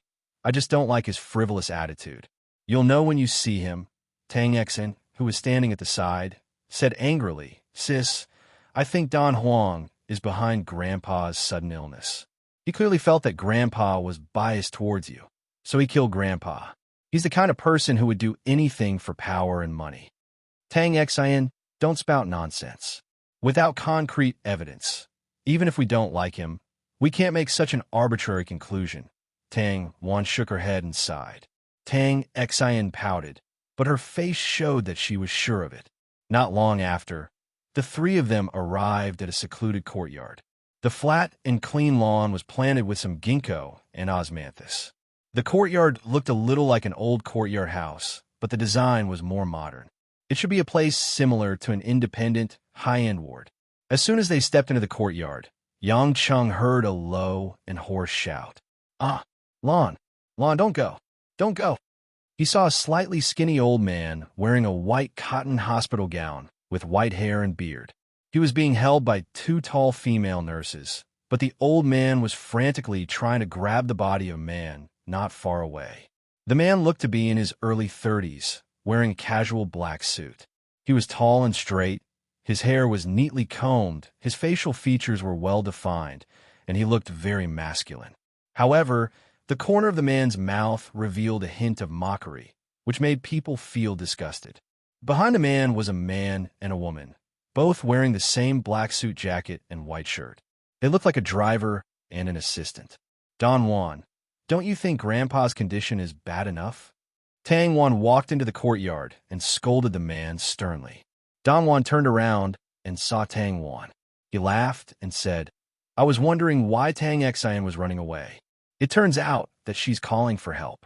Tang Wan, although you're my sister, you don't have the right to interfere with my visit to Grandpa. I came all the way from Beijing to see how Grandpa's condition is. Didn't you say that you hired a specialist to treat Grandpa? Why hasn't Grandpa's condition improved? It's getting worse. Listen, who is Grandpa calling?" A trace of pain flashed in Tang Wan's eyes. She said coldly, "You don't have to care about this. You came to see Grandpa, and you've already seen him. Please leave now." TSK, my sister, how can you treat a brother who's here to see his elder so warmly? At least let me stay for lunch or something." Don Juan shook his finger. At this moment, a silent Yang Cheng slowly walked in front of Grandfather Tang, who was in a state of constant screaming. Under the astonished gaze of the two female nurses, Yang Cheng gently caressed the back of the old man's neck. Somehow, in the blink of an eye, the old man stopped screaming and sat back in his wheelchair in a daze, falling asleep. Don Juan, who was bickering with Tang Wan, also frowned and looked over in thought. The scene suddenly became quiet. Yang Cheng raised his head and smiled. "Don't worry, I'm just borrowing the old man's sleeping acupoint to help him sleep. We can also rest and have lunch. It's getting late." Don Juan sized up Yang Cheng for a while and laughed weirdly. "I was wondering why Big Sis hasn't found a man after so many years. Turns out she likes young men." "Young man? Are you a student of Chinese medicine? Could it be acupuncture?" Don Juan, don't spout nonsense. Yang Chung is my friend, Tang once said coldly. Yang Chung spread his hands. Think whatever you want. Didn't you say you wanted to stay for lunch? You can leave now. Don Juan grinned. Interesting, but I don't feel like staying here for dinner anymore. Sigh. How can I be in a mood to eat after seeing my beloved grandfather in such a state? You should accompany my sister to eat and comfort her. After that, he turned to Tang Wan and said, Big sis, I realize that Jiangnan is much better than Yanjing. The air is fragrant. No wonder your skin is always so fresh. I plan to stay for a few more days so that I can visit Grandpa often. Forget it. Don Juan signaled to his two subordinates, a man and a woman, with his eyes. He then led the way out without looking back. Seeing Don Juan leave the courtyard, Tang Exin, who couldn't get a word in, stomped her feet angrily, but was helpless. Tang Wan bit her lip and didn't say anything. She only went up to Yang Chung and said, I'm sorry. He's that kind of person. Don't be angry. Of course I won't be angry. I can see that he's a real villain. At least I can accept him more than a hypocrite, Yang Chung said with a relaxed smile. Tang Wan smiled. You're such a playboy. You've seen it too. There are people like Don Juan in the family, but there are even more hypocrites. That's why I'm worried and put in a lot of effort to bring Grandpa to Zhonghai for treatment. I'm worried that Grandpa will be provoked by Don Juan and the others and his condition will worsen. Moreover, the interpersonal relationships in Yanjing are too complicated and messy. Yang Chung nodded and walked around the courtyard. Suddenly, Yang Chung stopped when he reached a beam in the house. This beam was made of pure camphor wood. It was expensive, and there were poems written in calligraphy on it. It was very elegant. Yang Chung didn't look at the poems. Instead, he reached out and caressed the beam for a while. Finally, he used a little force to break it off under the puzzled gaze of Tang Wan and the others. Yang Chung broke off a small piece of sawdust from the beam. This is? Yang Chung smiled. On one side of the sawdust, there was a small silver-gray object that seemed to be glued together. It was the pocket-sized listening device that was found in the room where Professor Andre died. Chapter 471. Although I hit it well, my eyesight is still pretty good. Yang Chung winked at Tang Wan and said cheerfully, as if he had just won a game of hide-and-seek. Tang Wan rolled her eyes at him. You're still in the mood to laugh? If there's a bug here, doesn't that mean that my company, my home, and all sorts of other places also have such bugs? Yang Chung nodded. That's possible. Tang Wan took a deep breath and asked expectantly, You'll help me find them all, right? Yang Chung scratched his head. I can, but might take a lot of time. Let's have lunch first. I'm hungry. Tang Wan felt a little helpless towards this guy. How could he still have the mood to eat at a time like this? Tang Exin, who was standing at the side, looked surprised and curious. She mumbled, Big sis, your friend must have been a woodpecker in his past life. How could he find them? Yang Chung, who had excellent hearing, stumbled. This made Tang Wan smile. Grandfather Tang was in a deep sleep in his wheelchair. Under Tang Wan's instructions, two nurses took the old man back to his room and took good care of him. Seeing the old man return to his room, Tang Wan's eyes turned sour. I still remember when I was young, when grandfather was still a member of the standing committee of the Politburo, grandmother was still alive. Although grandfather was very busy at that time, when he came home, he would always pick me up first and make me happy. At that time, I felt that grandfather was the greatest existence in the world. There was nothing he couldn't do. As long as grandfather was here, the Tang family would be the most amazing family in the world. Those days seem like it was just yesterday, but grandfather has already changed and can no longer be the same as he was back then. Hearing Tang Wan's words, Tang Xian's eyes teared up again. Big sis, don't say anymore. I'm going to cry again. Tang Wan smiled apologetically. Tang Xian, are you still staying here to take care of Grandpa? Of course. I came all the way from Beijing to take care of Grandpa. You don't have to worry about me. Just go with your friend. I'll take good care of Grandpa, Tang Exin said obediently. Tang Wan nodded in satisfaction. She glanced at Yang Chung and left the courtyard first. Yang Chung waved goodbye to Tang Wan and quickly caught up to Tang Wan. Has Tang Xian been taking care of the old man all this while? Look at her. She's so young. A girl at this age should be in a relationship or something. Why would you do such a job? I didn't ask my sister to do this. Tang Wan was displeased. Do you think I want Tang Xian to be like this? Third uncle only has one daughter, and she's the most obedient sister I have. But Tang Xian has been sticking to Grandpa since young. She's also very kind. Whenever Grandpa is sick, she's always by his side. I can't pull her away even if I wanted to. Yang Qing nodded in understanding and asked, when I entered the courtyard just now, I heard Grandpa calling out, "Who's Luan? Don't tell me Don Juan's nickname is Luan. I can't match it." Tang Wan suddenly stopped in her tracks. After a moment of silence, she said softly, "Grandpa is calling my father, Tang Lin. Uncle? Why would he call out his name?" Yang Chung was puzzled. Tang Wan turned her head away and said softly, "Can I not answer this question? I don't want to talk about it." Yang Chung was surprised. He had never seen Tang Wan being so evasive about something. But he couldn't force her, so he didn't bring it up again. However, Yang Chung realized that Tang Wan did mention her second uncle and third uncle, but she didn't mention her parents. He also didn't hear Tang mention her grandparents. It was really strange. In response to Yang Cheng's request, Tang Wan asked someone to prepare a sumptuous lunch in a restaurant in the nursing home. She also invited the people from the Key Case Investigation Unit to have lunch. Gao Xian, who didn't leave, brought a few of his subordinates with him. He felt a little uncomfortable being in the same room as Yang Chung during lunch. After they finished their meal, they continued with their investigation work. However, Tang Wan wasn't in the mood to eat. Before Yang Chung finished eating, she couldn't help but ask, "Yang Chung, you should know quite a few amazing people, right? Are there any doctors who can treat my grandfather like Professor Andre?" Yang Chung hadn't swallowed his food yet. When he heard Tang Wan's question, he almost choked. He smiled bitterly and said, "I say, Tang Wan, this person just died and you want to look for him. You even wanted to look for my friend. This is too inauspicious." I don't want to either." Tang Wan frowned and said, "But the best hospital in the country can't find the cause of my grandfather's illness, let alone treat him. You saw my grandfather's condition just now. I'm too anxious, so I have no choice but to ask you to help me to the end."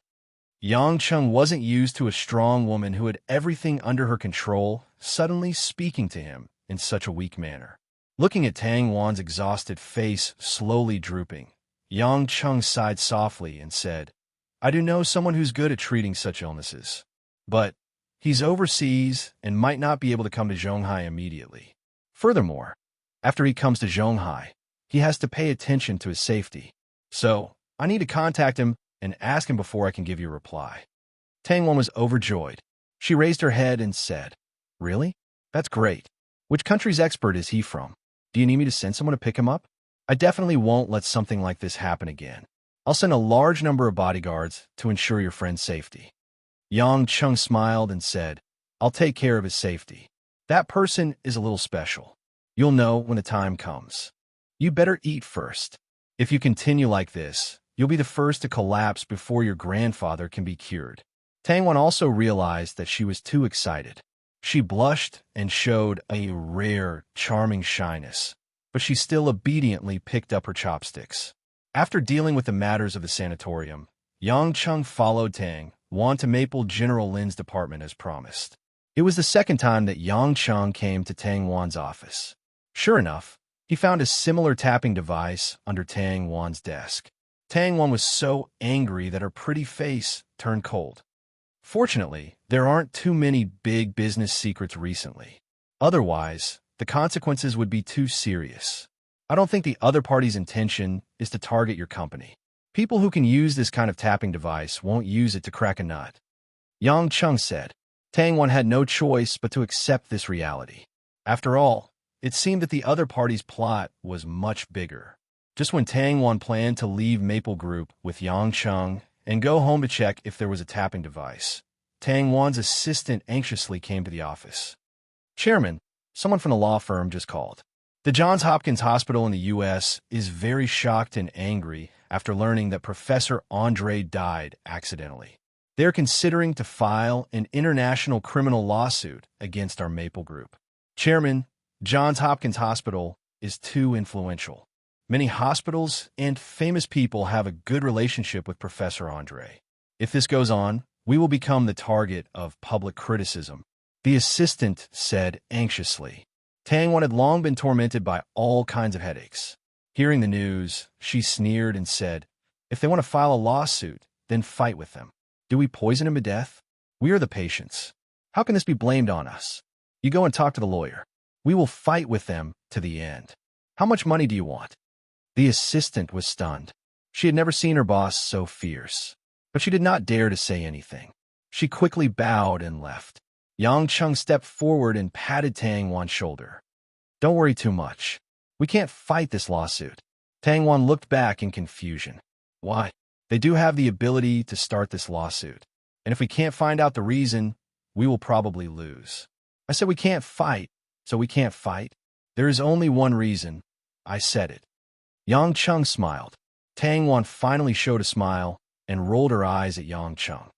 "Let's go to my house." Yang Chung felt that he had become Tang-Wan's temporary secretary during the day. He went wherever Tang-Wan said and helped his boss. When they arrived at Tang-Wan's villa, Yang Chung remembered that although he had been here several times, it was the first time he went into the house. Entering the living room of Tang-Wan's house, there was a faint fragrance in the warm decoration. After all, it was the place where Tang-Wan and Tang-Tang lived. It was necessary to be clean. Yang Chung looked around and said, "Tang-Tang is not at home, right? Why? Do you miss my daughter?" Tang-Wan said jokingly, "No.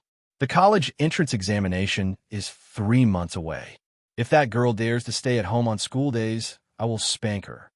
Yang Chung smiled and said, "You don't have to be so strict. Tang-Tang is not a child anymore. I think she is quite sensible."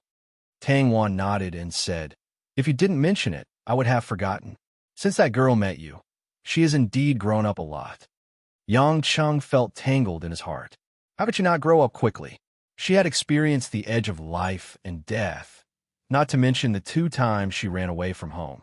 After searching the living room of Tang-Wan's house, Yang Chung went upstairs.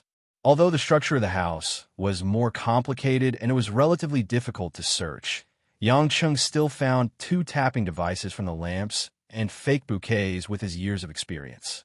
Tang-Wan looked at the 2 little things in the house and couldn't help but murmured, "There are very few people in my house. Except for a few trusted people in the company, only my daughter and I have been here. Could these tapping devices be planted by the traders in my company? I don't think so." Yang Chun played with the 2 small silver objects in his hands and said, "Your house isn't a strictly guarded house and doesn't have any alarms. If it was someone with the skills of a professional spy who placed these listening devices, if they wanted to enter the house, they could directly open your anti-theft door, and it would only take a few seconds." Tang-Wan knitted her brows and said in puzzlement, "But if that person dares to kill people and has such powerful means, why did he only kill Professor Andre? The only direct consequence of Professor Andre's death is that my grandpa can't receive treatment in time. No one in our family will benefit from it, and it won't affect our company much. Why would he do that?" Yang Qing thought for a while and slowly said, "If I'm not wrong, the reason why that person only targeted Professor Andre is because he needs to maintain the current situation in your family. In other words, if your grandpa can't recover, everything about you will be under his control. As for your Tang family conflict," Tang-Wan finally thought of a crucial point that she had almost missed. She exclaimed, "Is he trying to intensify the conflict in our Tang family?" Chapter 472. After sorting out the situation, not only did Tang-Wan not relax, but her heart felt even heavier. Even if she had roughly guessed the murderer's true intentions, she painfully realized that she couldn't really do anything to stop the situation from worsening. As long as old Master Tang's condition didn't improve, there would be no one at home. Dongwon had already begun to brazenly come to Zhonghai to provoke them, not to mention the mess in Yanjing. People's hearts were not on the same page, and undercurrents were surging. When he left Tang-Wan's house, Yang Cheng wanted to comfort this poor woman, but after thinking about it, there seemed to be nothing else he could say other than to help her. Thinking that Tang-Wan wouldn't want him to see her as a weakling, he didn't say much. When he returned home, it was already dinner time. Yang Chung found that he had been busy removing the bugs for the whole day, and he couldn't help but laugh at himself. When it was time for dinner, Yang Chung saw that Lin Ruoshi didn't return home as usual. Mother Wang seemed to know that Yang Chung would be puzzled about this, so she smiled and said, "Miss went to Miss Kristen's place tonight. She said that she has something to discuss with her, so she won't be home for dinner. You don't have to wait for her." Yang Chung originally thought that Lin Ruoshi was working overtime, but when he heard that she went to see Kristen, his face immediately darkened. That crazy woman wouldn't say something she shouldn't, would she? The more Yang Chung thought about it, the more he felt that it was possible, but he couldn't stop Lin Ruoshi from seeing her. He could only eat quietly, hoping that Kristen wouldn't be too careless. Guo Xuehua saw that Yang Chung had a lot on his mind, and couldn't help but ask in confusion, "Son, why do you look so agitated when Ruoshi went to see Kristen? Is that strange?" Yang Chung reluctantly waved his hand, indicating that it was nothing, and said, "It's a little surprising. After all, Ruoshi rarely talks to strangers." "Why chat? Maybe it's work," Guo Xuehua asked back. Yang Chung was stunned. He thought about it, and realized that maybe his wife was just looking for her for work. Maybe he was really thinking too much. After dinner, Yang Chung accompanied his mother and Mother Wang to watch TV for a while. After that, he returned to his room and roughly calculated the time difference. At this time, it should be noon in Europe, so he turned on his computer and logged into his usual video chat tool. After a while, the red-haired Sauron appeared on the other end of the video. The big guy in a black suit was very spirited, and he saluted Yang Chung. "Your Majesty Pluto, why did you suddenly look for me? Do you have any important orders?" Soren asked directly.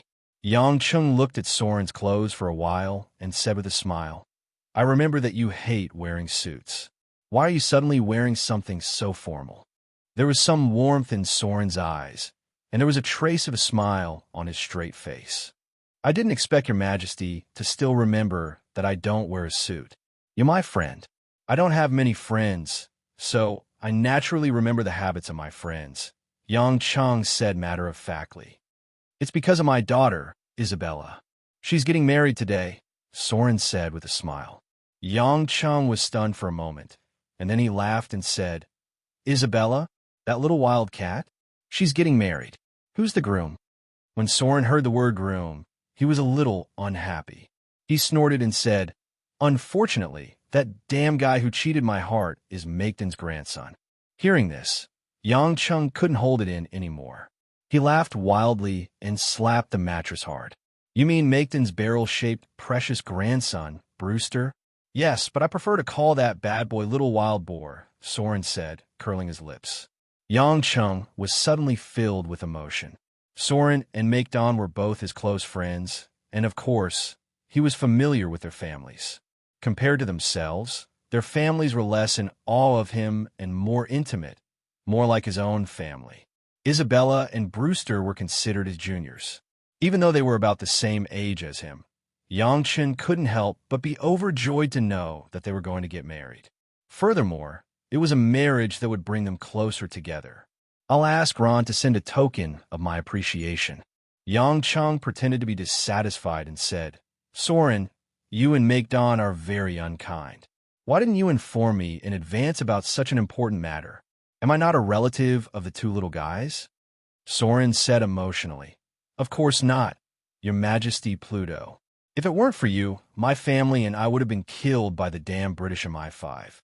It's you who made me who I am today and let me see the happiness of my family. You are our most respected relative. The reason why, Maekden, and I didn't tell you about this, was because we didn't want you to go back to Europe on purpose. You know, if you go back to Europe after more than a year, many forces will appear to be unstable and may bring you trouble. We don't want to disturb your life. You don't have to think about these issues."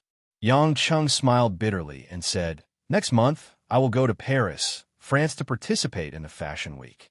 Even if you and Maekden are considerate of me, I still have to go back to Europe." Soren's eyes widened as if he was surprised that Yang Chung would actually participate in an event like the Fashion Week. Yang Chung didn't mention that again and got to the point.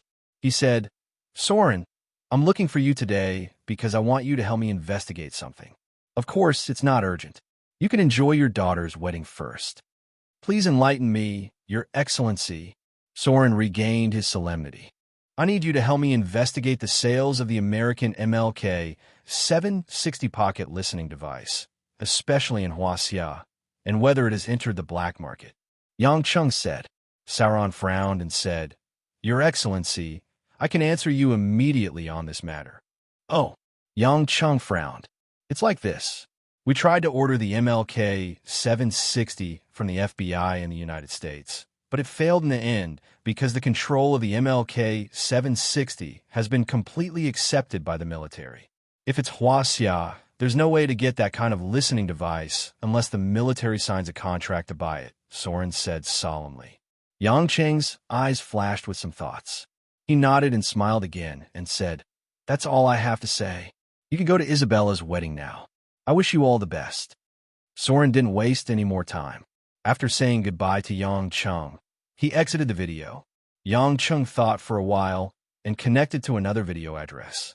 After waiting for more than 5 minutes, there was a response from the other party. When the video was turned on the computer screen, there was a blonde woman wearing a white palatial lace dress. The woman's plump chest and that slender and tight, perfect waist formed a distinct picture, making people's blood boil. It was Jane. Jane seemed to be particularly happy to receive a call from Yang Cheng. Her delicate and flawless face was filled with excitement. Her slightly curly blonde hair was neatly combed behind her, making her look like an elegant royal princess. Behind Jane was a gorgeous bed. The bright sunlight shone on the bed, reflecting some exquisite craftsmanship around it. Obviously, this was her boudoir. Dear Yang Cheng, why did you suddenly call me? If I didn't go back to my room to get my beloved hair clip, I might have missed it, Jane asked with a smile. Yang Cheng admired her for a while and said, You'll steal the limelight from the bride, Isabella, if you dress like this. You knew, Jane said in surprise. I thought Soren and Makedon planned to keep a secret from you. Did your butler, Ron, tell you? I just found out, but that's not the point. I'm looking for you because I need your help with something else, Yang Cheng said. Jane pouted. I knew you would only look for me if you needed something. How boring. All right, tell me. I'll be my bridesmaid after listening to you.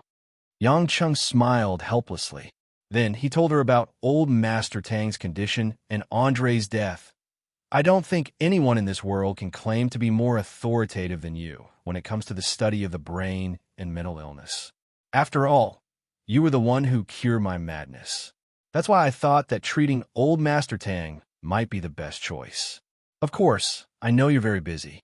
You have to teach many students and attend various scientific conferences, so I don't need you to come immediately.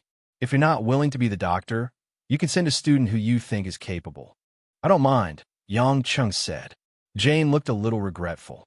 Andre is actually dead. He was a good scholar. Although he was a bit greedy, he was indeed a person with real talent. Don't worry, Yang Cheng. I'll be there personally. You're the one who gave me the opportunity to visit you in Huaxia. How could I reject it? Yang Cheng smiled awkwardly. I'm talking about serious business. I'm not talking about anything else. Jane smiled and winked. After I attend Isabella's wedding, I'll immediately buy a plane ticket to Huaxia. You have to pick me up then. It's not a problem to pick you up. However, after what happened to Andre, your safety must be taken care of. I don't want you to come to help my friend and get hurt. Yang Cheng said seriously. You're here, aren't you? You'll definitely protect me, just like a few years ago when we first met. You protected me and my mother, didn't you? Jane seemed to have recalled something and said with nostalgia. Yang Cheng opened his mouth and wanted to say something, but he didn't. He smiled and said, I can't be by your side all the time. Jane giggled. You don't have to worry. I have my own ways to protect myself. Don't you trust me? I'm one of the smartest women in the world. That's true. Yang Cheng nodded in agreement and said, You should also have an important relationship with Johns Hopkins in the United States. You can tell them not to make a big deal out of Andre's death. That way, they won't have to file a lawsuit. I'll definitely give them an explanation in the end. Jane responded, I understand. Don't worry. Johns Hopkins has a lot of important cooperation with me. They won't dare to disobey me. Hearing Jane's words, Yang Chung felt that there was no need to pay attention to it. In fact, he just mentioned it in passing. He didn't want to get involved in the specific outcome. In Yang Cheng's view, helping Tang Wan was just a trivial matter. Even in the eyes of outsiders, this series of operations would be an extremely difficult task. After saying goodbye to Jane, Yang Chung turned off the computer. Feeling that the whole dark room had quieted down, Yang Chung suddenly felt a little bored. Suddenly, an idea flashed in his mind. Yang Chung slapped his forehead. He was really getting more and more stupid. Why did he have to stay in the room so pitifully? After all, his two confidants were already living next door. How hard was it to climb over a wall? Thinking of this, the corners of Yang Cheng's mouth curled up into an evil smile. He turned his head and looked at the balcony. Chapter 473. In the presidential suite on the top floor of the Jade Clouds Hotel in Zhonghai, the warm light shone on the Mediterranean wool carpet. The complex and enchanting patterns were like fresh flowers. The air was filled with a faint woman's fragrance, and at the same time, it was mixed with the sweet smell of green tea. Dressed in a silver-gray silk nightgown, Kristen's blonde hair was like the world's most perfect sculpture. Every curve and contour showed a charming charm. Sitting on a soft leather chair, Kristen held a porcelain cup with a Yuan dynasty blue and white pattern in her hand, tasting the Longjing green tea that was specially served, comfortably enjoying the tranquility of the nightlife. It wasn't because Kristen was the only one in the room that made it so peaceful. It was just that the other woman sitting beside Kristen was silent, like a gentle lily standing still, as if she was a plain vegetable. Lin Ruoshi sat on the guest chair, holding a fragrant tea in her hand, but she did not drink half a sip. She seemed to have something on her mind. After the two sat quietly for a long time, Kristen seemed to finally be unable to bear it. She moved the corner of her mouth and asked, "What should I call you? General Lin? Sister-in-law? Or should I just call you Ruoshi?" Lin Ruoshi was stunned for a moment. She half opened her mouth and asked, "You are very familiar with him, aren't you? You can say that. In fact, we've only known each other for 4 or 5 years. But because he's only in his 20s, he hasn't lived for long, so it should be considered long," Kristen said to herself. Lin Ruoshi felt a little awkward. What did she mean by only in his 20s, hasn't lived for long? Did this woman in front of her think that she was an old granny? Kristen should also be in her 20s, shouldn't she?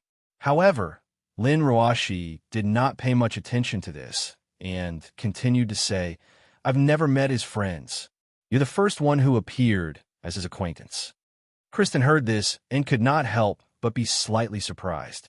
She asked, "Didn't he bring you to meet his friends? Those people should be very anxious to see you. You're the wife he chose." "That group of people?" Lin Ruoshi asked tentatively. "What kind of group of people are they?" Christine giggled. "I see. You're here today to find out what kind of man your dear husband is, or rather, to find out about his past." Lin Ruoshi blushed slightly. She did have such intentions, but she had no choice. She didn't want to ask Yang Chung directly. That would make her feel awkward. Finally, someone familiar to Yang Chung came to Zhonghai. Although this person was a little special, Lin Ruoshi couldn't help but ask Kristen. Kristen laughed even more happily. "You're actually shy and blushing. Oh my God, that boring guy actually found such an interesting wife. No wonder he chose you as his partner. You're much more interesting than the old 17. Lin Ruoshi was embarrassed and annoyed when she suddenly heard a special name. She raised her head and asked doubtfully, 17? Who's 17? This time, Kristen didn't laugh anymore. Instead, she opened her mouth in surprise and asked, "You don't know who 17 is?" Should I know? Who is he? Is he very important?" Lin Ruoshi couldn't help but ask. Kristen frowned. Her delicate and flawless face revealed a bit of playfulness. TSK. He actually didn't mention 17 to you. When I first saw you, I thought the reason he chose you was because you have the shadow of 17. Your appearance, your temperament, especially your eyes, are like another 17. Of course, you're much more beautiful than 17, but I don't think that's what he values too much. I didn't expect that he actually didn't mention 17 to you. Since he didn't mention it, I won't say it either. Otherwise, he'll say that I'm a big mouth again. Lin Ruashi was silent for a while. She looked at Kristen with her limpid eyes and said, "Tell me. I want to know who 17 is. You have no reason to hide it from me, because you've already said it. I don't think you're the kind of person who likes to hide things. You'll feel bad, right?" Kristen was slightly taken aback. Then, a helpless smile appeared on her face. Click. With a crisp sound, the door was gently closed. A slender white hand touched the switch on the wall. With a flick, the lights in the hall of the old-style villa instantly lit up. Under the pale yellow light, Imo Chinny took off her charming and arrogant black high heels. Then, she breathed a sigh of relief. She pouted and rubbed her sore feet with her hands. Her feet wrapped in black lace stockings were incomparably smooth. Imo Chinny held the wall with one hand and leaned against it. Her posture wasn't very elegant, but fortunately, it was only at home, so she didn't care. Every day when she got home from work, Mo Chinny felt that she should hate work and work. She even made up her mind many times to get home early the next day and have a good dinner. However, such thoughts would disappear the next day. Now that she was living with Xiang Wei, Imo Chinny felt that she had a masochistic tendency. Compared to Xiang Wei's leisurely pace of life, it was like heaven and earth. Of course, Xiang Wei got to where she was now in a storm of bullets. Although her work was hard, at least she didn't have to risk her life. After rubbing her feet, Imo Chinny took off the hair clip on her head and let her long black hair down. Then, she put her bag on the wooden cabinet. Then, Imo Chinny looked up at the wall clock. It was 10:30 at night. She didn't know if Xiang Wei had fallen asleep. Imo Chinny sighed slightly. Even if she had a roommate, it was no different from living alone. Coming to the kitchen on the first floor of the house, Imo Chinny opened a freezer and took out many bags of frozen food. She planned to cook some wontons and dumplings. She didn't have the strength to cook another dinner. Just as she was about to open a bag of frozen dumplings, Imo Chinny suddenly heard a familiar voice coming from behind. "Why are you eating frozen food instead of eating properly?" There was some blame in the tone, but it was more of pity. Imo Chinny turned around abruptly. Sure enough, she saw the bad man she hadn't seen for many days standing 3 steps away from her. Yang Cheng was wearing cotton pajamas as if he was at his own home. He leaned lazily against the door frame and looked at Imo Chinny with a smile. Why are you here?" Imo Chinny couldn't help but ask. If it wasn't for the familiar voice, she would have suspected that someone had broken into the house to rob her. Yang Cheng walked forward, stretched out his hands, and pinched Imo Chinny's soft cheeks. "Little Qian, don't you think you should throw yourself into your man's arms and say something like, 'I miss you,' or 'You scared me'? How can you ask me why I'm here so coldly?" Imo Chinny rolled her eyes at him and patted Yang Cheng's chest with an angry smile. "I'm not that mushy. Aren't you just scaring me? You can do whatever you want. I can't be bothered to ask you." In fact, Imo Chinny thought about it carefully. With Yang Cheng's ability, it seemed like there were countless ways to enter her house. It said that marriage is the grave of love. I'm not married to you, so why do I feel like there's nothing romantic about it all of a sudden? Yang Cheng pretended to be distressed. Imo Chinny said angrily, "I don't see your shadow every other day, and you can't even see your face for more than a week. Don't tell me you expect me to serve you like an emperor every time I see you." Hearing those sour words, Yang Cheng immediately wanted to retreat. He smiled and comforted, "I'm also busy. You don't know, but Star of Yulei's matters have made me dizzy. I don't have little Qian's strong working ability. I'm exhausted after a while." Imo Chinny snorted lightly and smiled. "That's all? I still want to hear you praise me." Yang Cheng put on a straight face and said, "I won't beat around the bush. How about this? I'll prepare a sumptuous supper for my beloved little Qian." "Supper?" Imo Chinny looked around and said unhappily, "Other than the frozen food that you look down on, there's nothing else here. Do you want to cook? I'll starve to death." Shaking his finger, Yang Cheng smiled and said, "Of course I'm not that stupid. Darling, wait here obediently. I'll be right back." After saying that, Yang Cheng went to the living room, opened the door, and rushed out, leaving Imo Chinny standing in the kitchen. After a while, Chinny came back to her senses. Stomping her feet, she pouted and said, "What's supper?" He disappeared like a wisp of smoke. Seeing that the door to the living room was opened again, Chinny could only gloomily walk over to close it. However, just when she reached the door, Yang Cheng's figure appeared before her again. Only this time, 2 plates suddenly appeared in Yang Cheng's hands. How is it? This is the spicy chicken and sizzling beef that Mother Wong made for dinner. You know Mother Wong's habits, so she definitely can eat more than us. You haven't even eaten these dishes yet, so I brought them to you directly. You can heat them up in a microwave and eat them." Yang Cheng said proudly.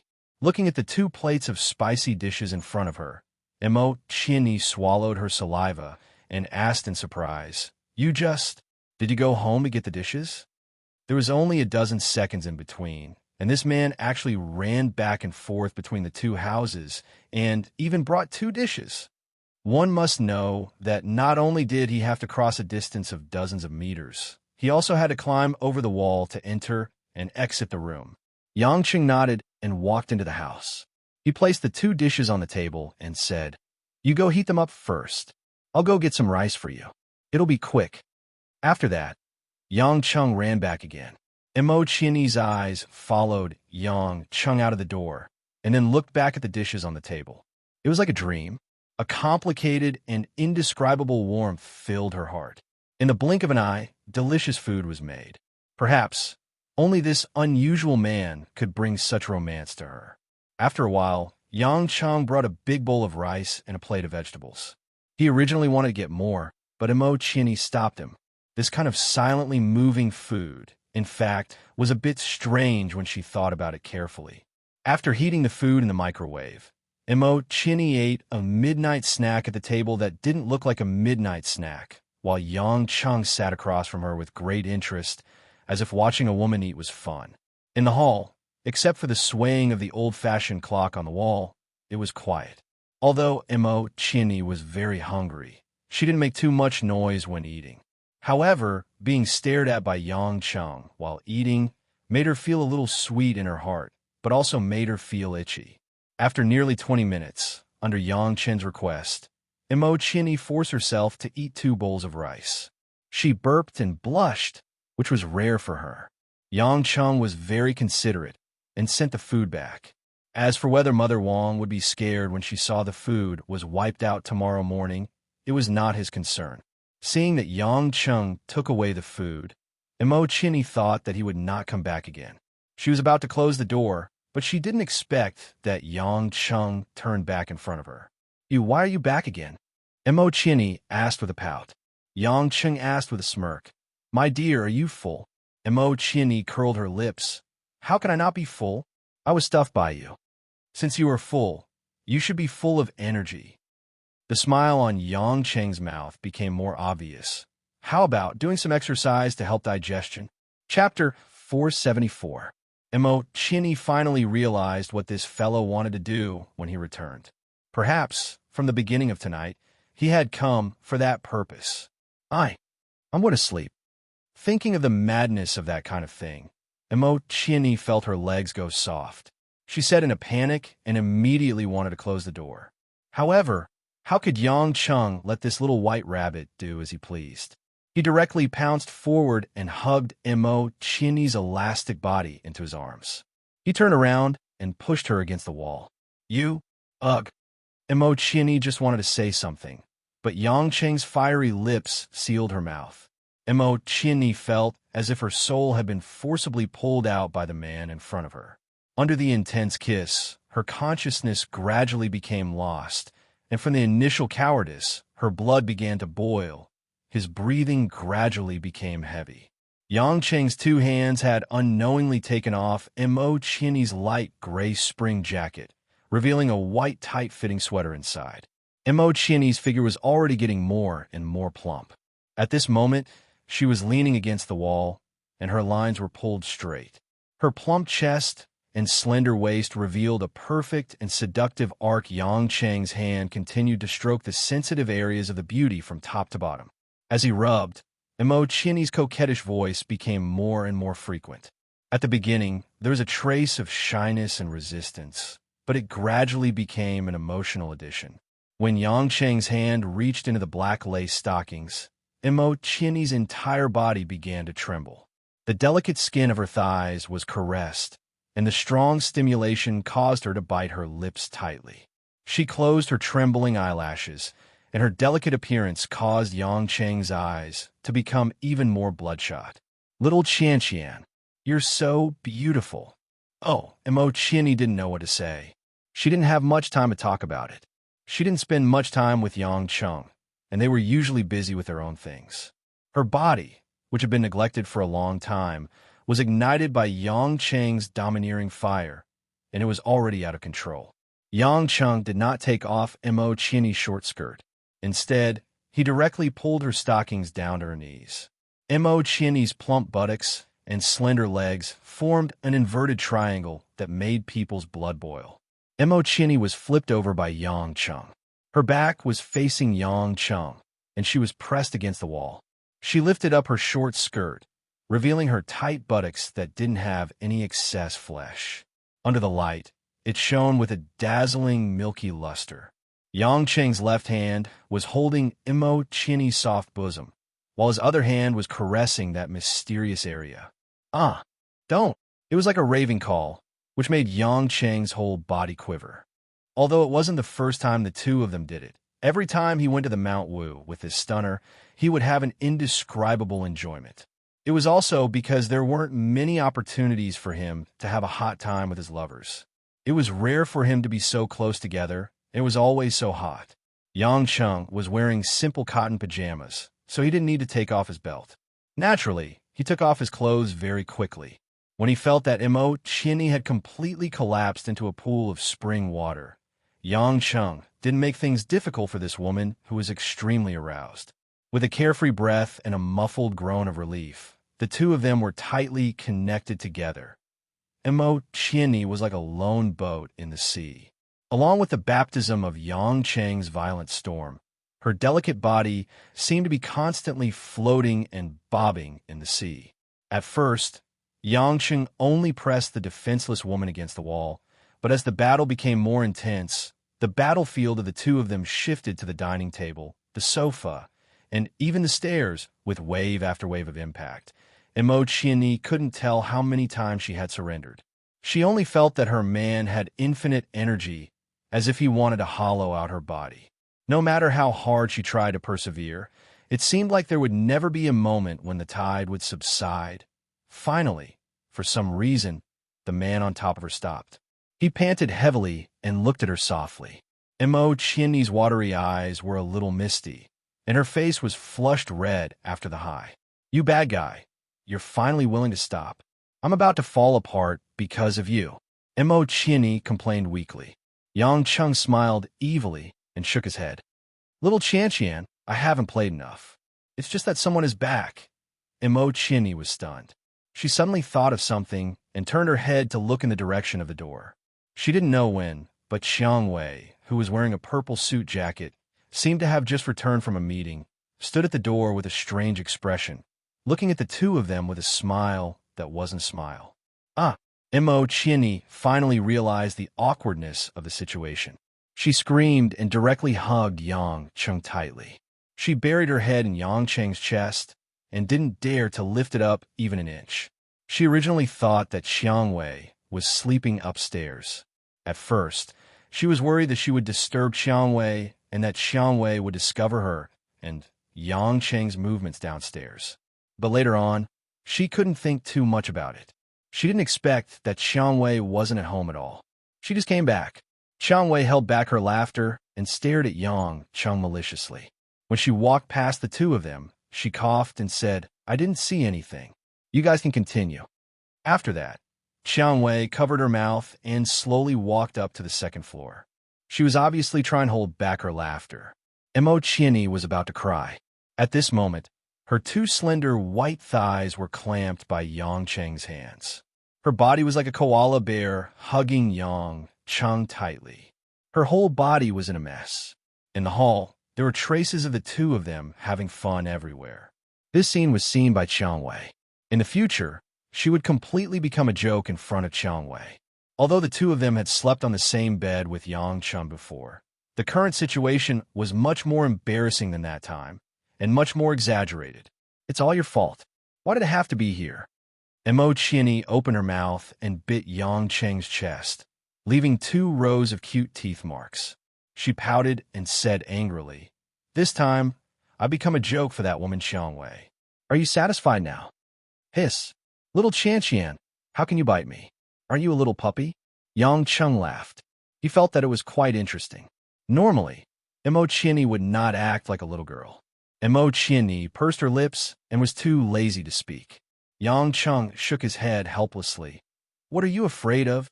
At most, I'll go up and drag Xiang Wei down. I'll let you watch her being stripped and do it a few times on the stairs. Wouldn't you be even then?" Mo Chinny's eyes lit up. She stared at Yang Cheng inexplicably. "You're really becoming more and more like a licentious and tyrannical ruler. You can even think of such a crooked method. You actually dare to speak ill of your man. It seems that you haven't enjoyed enough." Yang Cheng smiled proudly. His body moved again as his voice fell. Mo Chinny's pretty face turned pale. She was unable to resist for a few moments before she was firmly pressed down by Yang Cheng. 10 minutes later, Yang Cheng finally stopped tormenting her. He comfortably unloaded a part of the inventory that he had accumulated over the past few days. Mo Chinny stared at Yang Cheng with resentment.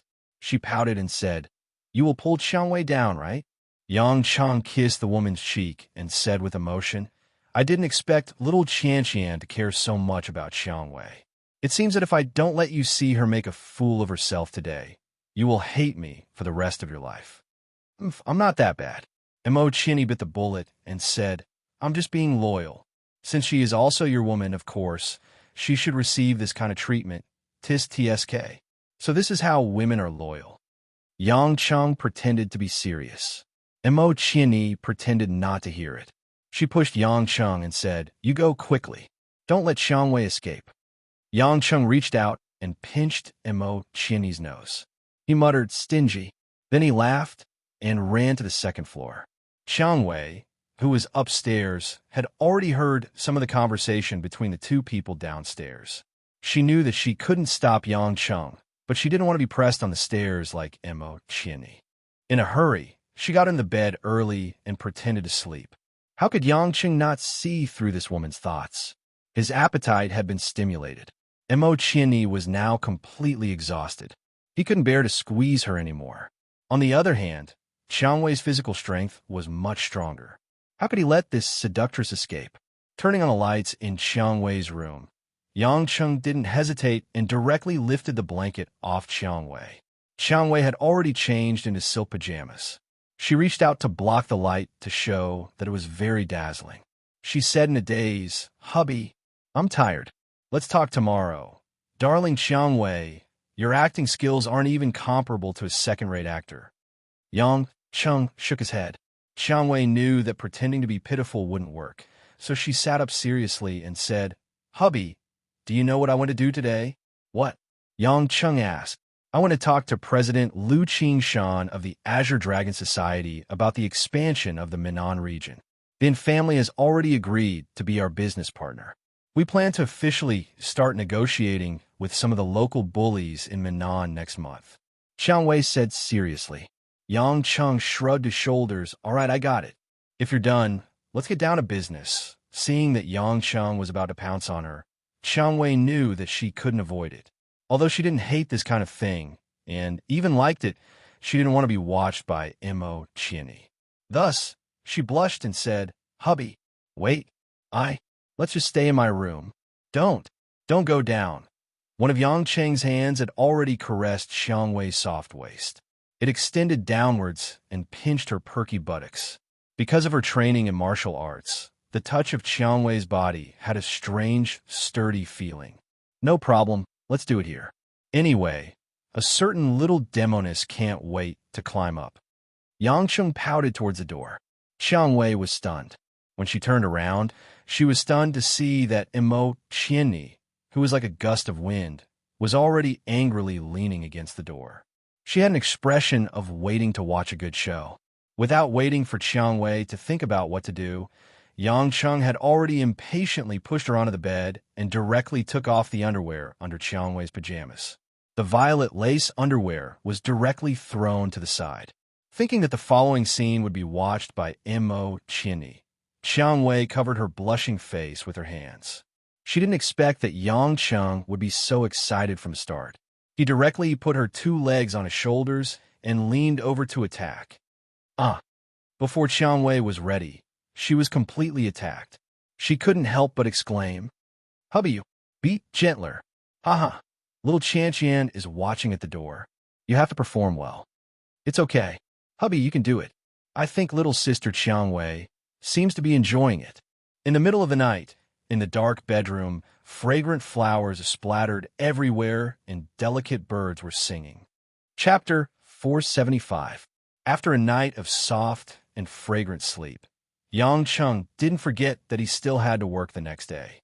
Furthermore, it wasn't an ordinary day either. It was the day that Hui Lin was going to participate in the final round to determine the top 3 of Star of Yulei. Yulei's popularity had skyrocketed. After all, in a country with 1/4 of the world population, it was a topic that people couldn't do without after a meal. Star of Yulei had been occupying the entertainment headlines these days.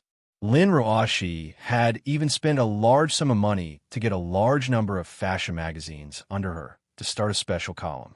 To a certain extent, this was also her way of protecting her younger sister. After all, although Lin Ruoshi supported Hui Lin's path of becoming a singer, she didn't want Hui Lin to suffer from any negative news. In the entertainment industry, where good and bad people mix together, spending money was the most practical and effective way to protect oneself. With all kinds of connections, Hui Lin had an impressive appearance and an impressive voice.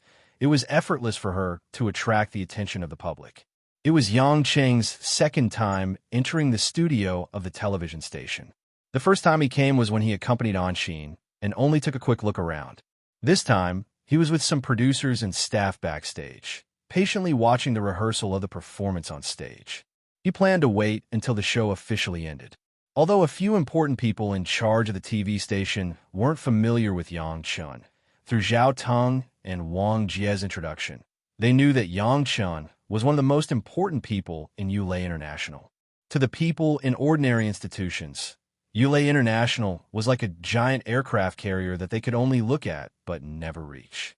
Its assets worth tens of billions weren't something to be trifled with. Naturally, they treated Yang Chun as if he was the Lord of Buddha. When the performance officially started, Yang Cheng sat quietly in the VIP box with only Zhao Teng and Wang Jie beside him. The 3 of them didn't say a word.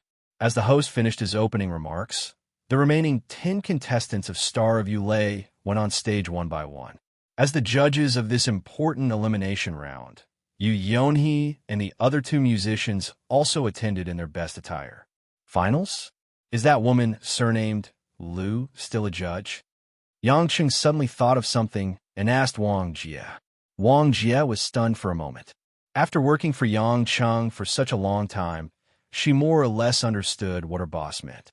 She smiled and said, "That won't happen. With Miss Kristen around, we don't need that woman." Yang Cheng was very satisfied with the answer. In fact, he thought that Yu Yoni should have been kicked out of the group a long time ago, based on his vile character. Suddenly, the door of the private room was pushed open. Yang Cheng was startled, because the person who came in was not someone from the TV station, but Lin Ruoshi, who was dressed in a white lace European dress. It was rare for Lin Ruoshi not to wear a business suit. She was dressed casually, as if she was taking a vacation on the beach of the Mediterranean Sea in Spain. The faint jasmine fragrance was refreshing as soon as she entered the door. Wang Jie and Zhao Teng immediately stood up nervously and greeted, "Hello, CEO." Then, they looked at each other and tactfully left the room. Lin Ruoshi, who was expressionless, only nodded her head. After the 2 of them left, she slowly walked to the side of Yang Cheng's seat and pulled a rattan chair over. She placed the bag in her hand on the carpet and sat beside him while smoothing her hair. Yang Chun looked at her leisurely and elegant series of movements. The feeling of not having the slightest bit of passion was getting stronger and stronger. He really didn't know if his wife was secretly cultivating some kind of immortal technique, and one day she became a fairy and directly flew up to the sky. I didn't expect that a busy person would take the time to watch the competition. Yang Chung smiled. In fact, he really wanted to ask what she talked about with Kristen last night. However, he felt that there was no need to ask. If Lin Ruashi wanted to say it, she would say it. If she didn't want to say it, she could just freeze it. Lin Ruashi glanced at him faintly and didn't say a word. However, the meaning in her eyes was clear. Since you're here, of course I have to come. Yang Chung shrugged his shoulders. In fact, the two of them had quite a tacit understanding. He immediately understood the meaning in her words. He smiled bitterly and didn't ask any more questions. The performance on the stage was in full swing. The remaining 10 female contestants were all good singers, and they were also good-looking. Naturally, there was a strong smell of gunpowder between them. Even if they called each other good sisters on the surface, it was only under the circumstances that they weren't competing with each other. Everyone knew how high the ratings would be with Kristen as the judge for the finals. The top 3 would be equivalent to super popularity. If it wasn't for the fact that those famous singers weren't qualified to participate in the competition, they wouldn't even have a chance to compete with newcomers like them. When Huilin appeared on the stage, the audience's cheers were particularly loud. Clearly, Huilin's popularity had risen to the top. When Huilin and another contestant were evaluated, Yu Yonhee was the only one among the 3 judges who gave the other contestant a high score. Seeing this, Lin Ruashi knitted her brows. Clearly, she wasn't satisfied with Yu Yonhee's actions. It seems like that woman is trying to show off to us. She clearly knows that Huilin can enter the finals, but she still did such a thing. She must know that we're here, so she's trying to make us unhappy, said Yang Chung. Lin Ruashi nodded her head. It was rare for her to agree with Yang Cheng's words. Yang Chung yawned. Truth be told, he wasn't very interested in such programs. If it wasn't for the fact that he promised Huilin that he would come, he wouldn't have come. Just as Yang Chen was about to say something to Lin Ruashi to relieve his boredom and take the opportunity to shorten the distance between them, he didn't expect to feel an aura that he wasn't too happy to feel at the door. Yang Chung knitted his brows and turned around. The door was pushed open from the outside. Lin Ruashi sensed that Yang Cheng's expression wasn't right. She followed Yang Cheng's gaze and turned around. When she saw who it was, her expression finally changed. Her eyes were filled with astonishment and panic. He was wearing a purple low-collared sweater and a pair of straight skinny jeans. He looked extremely spirited in casual men's clothing. Coupled with his somewhat masculine face, he would definitely attract the attention of a large number of women when he walked on the street. I'm really sorry. It seems like I've disturbed your happy time. Big brother, big sister-in-law, it's been a long time. Yang Lai revealed an evil smile. His eyes carried a bit of thick gloom, but it was like ink that couldn't be melted. Yang Chung had never thought that he would never see this young man who was so closely related to him again in this lifetime. However, he didn't expect that he would see him again in such a short period of time. Previously, he only knew that Ujizi had brought Yang Lai back to Kunlun Mountains to recuperate. Now, it seemed like Yang Lai had already recovered. Furthermore, it seemed like he had used some kind of elixir or tonic to increase his strength to a certain extent. In the past, Yang Lai's combat strength was on par with an expert like Sky Dragon in the Yellow Flame Iron Brigade. Now, it seemed like he could be considered as the world's top secret agent. Of course, such strength was still far from the threshold of the Xiantian realm. Hearing Yang Lai call them big brother, big sister-in-law, Yang Chung didn't feel anything. Yang Chung didn't feel anything, but Lin Ruashi blushed slightly. Although she knew that Yang Chung didn't have a good relationship with this uncle of hers, from a woman's point of view, it wasn't wrong to call him big sister-in-law. However, very soon, Lin Ruashi noticed that Yang Chung, who was standing at the side, didn't look too good. Actually, it wasn't long. At least, I felt that it was very short, Yang Chung said calmly. Yang Lai spread his hands and sneered. Is that so? Of course you wouldn't feel that it was long, because you were standing. As for me, the days on the bed were really worse than death. If that's all you want to say, I think it's time for me to leave. Yang Chung didn't want to pay much attention to him. Yang Lai's appearance had messed up his originally soothing mood. Even though his martial arts realm was constantly improving, his mental state was still that of a young man in his 20s. I'm here to see the woman I love. You don't have to avoid me like this, Yang Lai said sarcastically. Yang Chung stopped in his tracks and narrowed his eyes. Don't try to force yourself on Hui Lin. If I find out that you dare to do anything to Hui Lin, I can make you get up from the bed, and of course, I can make you lie back on the bed. Are you threatening me? Yang Lai stopped smiling and said with a gloomy face, I'm telling you the truth. Yang Chung replied indifferently and walked out of the room.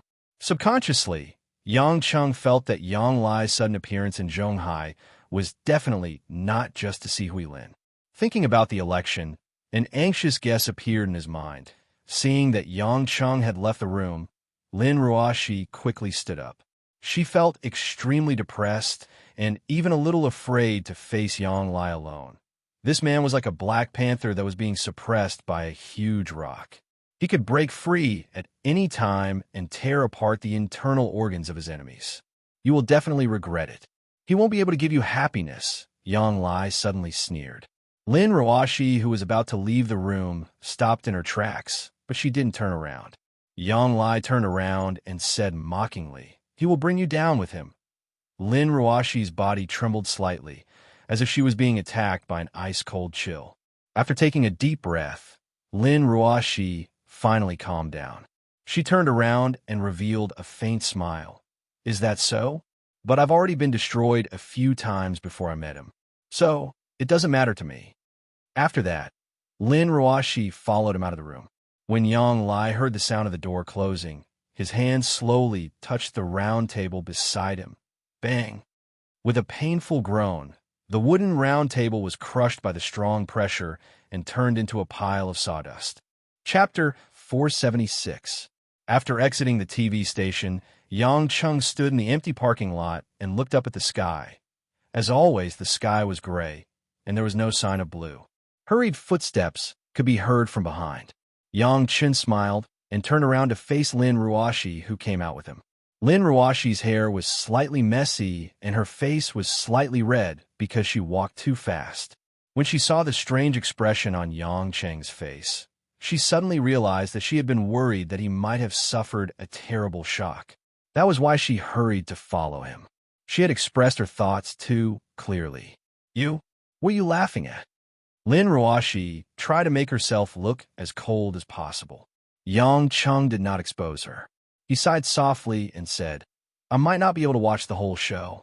Congratulate Hui Lin on my behalf after the competition. I have something urgent to deal with now. Lin Ruoxi went silent for a while and nodded. Got it. Yang Chung grinned. You are really my good wife. Lin Ruoxi rolled her eyes at him and did not say anything. She was not afraid that Yang Chung would do something crazy after hearing him say that with such a cheeky smile. Yang Chung really did not want to do anything crazy. He just suddenly thought that Yang Lai would not come to Zhonghai alone. Otherwise, he would be too daring. After all, he was almost beaten to death by him the last time. If he dared to come and provoke him, he must have someone to rely on. In Yang Lai's opinion, there was only one person who had the ability to rely on, Yang Pejuan. He guessed that Yang Lai thought that he would be in awe of Yang Pejuan. He probably did not know what happened in the military camp. Yang Pejuan probably wouldn't bring up the fact that he couldn't kill her with a gun. So, according to this logic, if Yang Pejuan was not with Yang Lai, where would he be now? Thinking about this, Yang Chung drove the BMW back home. If there was no accident, the first thing that Yang Pejuan would think of after losing the election should be to look for Guo Shuihua. After all, to Yang Pejuan, the glory of the Yang family was extremely important. But the hostess, Guo Shuihua, had been wandering around. This should be a fact that he could not accept. At the very least, he definitely did not want Guo Shuihua to be with his son who had a falling out with him. When he arrived at the quiet residential area, the car slowly stopped outside the big mansion. Yang Chen got out and immediately saw a dark green military vehicle parked outside the big iron gate. However, what made Yang Chen feel lucky was that Yang Pejuan and his two guards had just gotten out of the military jeep. Yang Pejuan was not wearing his usual military uniform. Instead, he was wearing a light gray jacket. He looked a little less sharp than before. Thinking about it, the loss of the election was a huge blow to this man who yearned for power and had been fighting for it. When Yang Cheng saw Yang Pejuan and the others, Yang Pejuan naturally saw Yang Cheng, who got out of the car at the same time. The two were father and son, but they did not have the slightest joy of meeting relatives. Instead, they both looked a little indifferent. Even Yang Pejuan's face looked a little sullen. Yang Cheng walked slowly to the gate and blocked Yang Pejuan's way. He did not say anything, but he looked at Yang Pejuan without backing down. Seeing how Yang Cheng did not take him seriously, Yang Pejuan was furious. However, he knew that he did not have the ability to use force in front of this young man. His face was slightly twisted as he said, "You have no reason to stop me from seeing my wife. You failed the election, and she did not go to see you. You should be very clear that she does not want to see you," Yang Cheng said lightly. Yang Pejuan was tongue-tied. He was indeed very angry that Guo Shuihua did not care about his situation. Therefore, he could not help but want to see Guo Shuihua and ask her what was going on. Yang Pejuan was so angry that his teeth itched. He clenched his fists and said, "Where I want to go and who I want to see is not something you can control. This is my home. I just don't want people I don't want to see to enter." Yang Cheng replied, "Your home?" "Umph." Yang Pejuan sneered. "Is this house yours?" "As far as I know, all your assets belong to Lin Ruoshi. Lin Ruoshi is my woman, so these are all mine," Yang Cheng said carelessly. He was not afraid of using his fists. He was even less afraid of using his mouth to talk. His greatest strength was that he was shameless. Yang Pejuan was obviously helpless against such a shameless statement. He was extremely puzzled. Why did Yang Cheng coincidentally return here when he had just arrived? If he knew that Yang Lai didn't go earlier or later, but went to see Yang Cheng at that time, he would probably be half dead from anger. However, since he had come, he couldn't just go back like that. If he really did that, he would really lose all face. Yang Pejuan glared at Yang Cheng fiercely and extended his hand to the guard beside him. The guard immediately took out a phone and handed it to Yang Pejuan. "It's not up to you to decide whether to see him or not," Yang Pejuan said in a low voice and was about to make a call. Obviously, before coming here, Yang Pejuan had already found the phone number of this house. Yang Cheng laughed mockingly. He gently raised his hand and flicked a finger at the phone in Yang Pejuan's hand. "Huh!" The phone was sent flying by an inexplicable force and fell to the ground, shattering into pieces. Yang Pejuan and the two bodyguards immediately broke out in a cold sweat, unable to react. To him, Yang Cheng's casual true chi was as easy as playing house, but to Yang Pejuan and the other soldiers, it was something that they could only hope to do. Even if they knew that there were some martial arts experts in the country, they usually seemed illusory. Now, Yang Cheng's casual finger made them think that if this kung fu was aimed at their head or some other part of their body, wouldn't it be as easy as a blink of an eye to kill them? Previously at the military camp, he had actually seen Yang Cheng's strength, but now that he was doing it again, it still made Yang Pejuan break out in a cold sweat. Do you think that just because your martial arts are good, I will be afraid of you?" In front of the army, any martial arts expert is just cannon fodder. Yang Pejuan was almost roaring as he angrily rebuked. Yang Cheng spread out his hands. "Whatever you think, I'm just thinking, if you guys don't leave, should I blow up the 4 tires of your car?" Yang Pejuan pointed at Yang Cheng, his face pale with anger, but he couldn't say anything. At this moment, at the corner of the road, not far away, a white Lincoln limousine drove over. This kind of car was extremely rare in Huaxia, and was definitely not as common as it was in Western countries. When the Lincoln stopped next to Yang Pejuan's military car, Yang Pejuan's face suddenly became serious. Yang Cheng didn't know who this person was, but to him, it didn't matter who it was. As long as it was a troublemaker, he would kick them all away. 2 bodyguards in suits quickly got out of the Lincoln and opened the door in the middle. A young man wearing a white Armani suit and a pair of Gucci pink and black sunglasses. His hair was combed and shiny, and he slowly got out of the car with a cigar in his hand. Behind the young man, a gray-haired old man wearing a butler's uniform, with a lot of wrinkles on his face, bowed respectfully. Yo, yo, yo, look who this is, isn't this? Not long after losing the election, losing his wife, and rumored to have a bastard. Commander Yang. The young man's rough voice sounded like a male duck, but what he said made the veins on Yang Pujuan's forehead twitch. Yang Cheng frowned. This man's tone made it seem like he didn't respect Yang Pujuan at all. One should know that Yang Pujuan was a general with military power, and the Yang family was one of the 4 big families of Huaxia. Even if Yang Pujuan was not elected to the standing committee, he wouldn't be ridiculed so easily. Moreover, this young man knew that Guo Shuahua had left Yang Pujuan, and the bastard he mentioned was most likely himself. It seemed that his relationship with the Yang family couldn't be concealed for some reason. At least, some of the higher-ups should know about it. Yang Pujuan's failure to be elected probably had something to do with this. Yin Bushua. The Yin family is the Yin family because of your grandfather, Yin Buin, and her brother, Yin Xingtian. Don't go too far or I'll shoot you. Yang Pujuan gritted his teeth and said in a hoarse voice.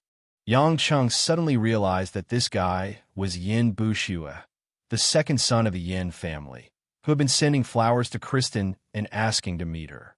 According to Lin Ruoshi, the current Yin family was no less powerful than the 4 big families.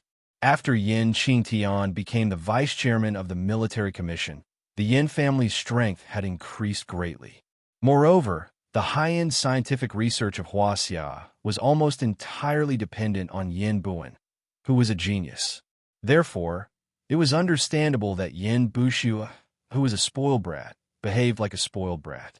The reason why he suddenly came here today might be because Kristen had pushed the responsibility of not letting him see her to him. So he came to look for him.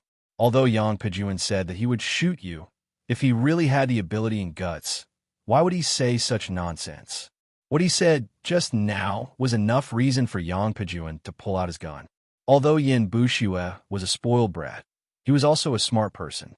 He knew that Yang Pujuan would not dare to do anything to him.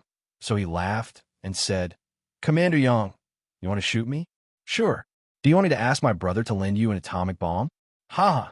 Yang Pujuan's face was extremely ugly, but he could not say anything. Yang Cheng felt a little sorry for him. This man was considered a big boss, but now he was being bullied and could not do anything about it. It could be seen how cruel the power struggle between political parties was.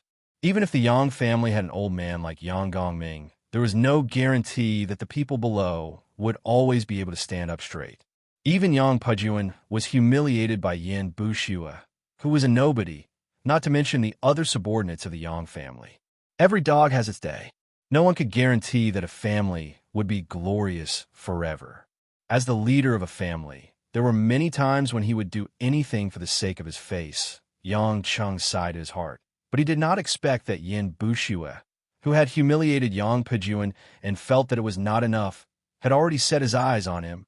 Hey, look at you. You look a little similar to old Yang. Could it be that you're the little bastard from the Yang clan who's been spreading like wildfire in Beijing recently? Yin Bushua held a cigar in his mouth as he looked at Yang Chun from head to toe with a faint smile. Chapter 477. Yang Chun raised his head and grinned at Yin Bushua's sloppy look. Who are you talking about when you say bastard? Yang Chun asked. Yin Bushua raised his eyebrows and laughed. He pointed at Yang Chun as if he had seen something funny. Of course, who else could it be here other than you? Could it be?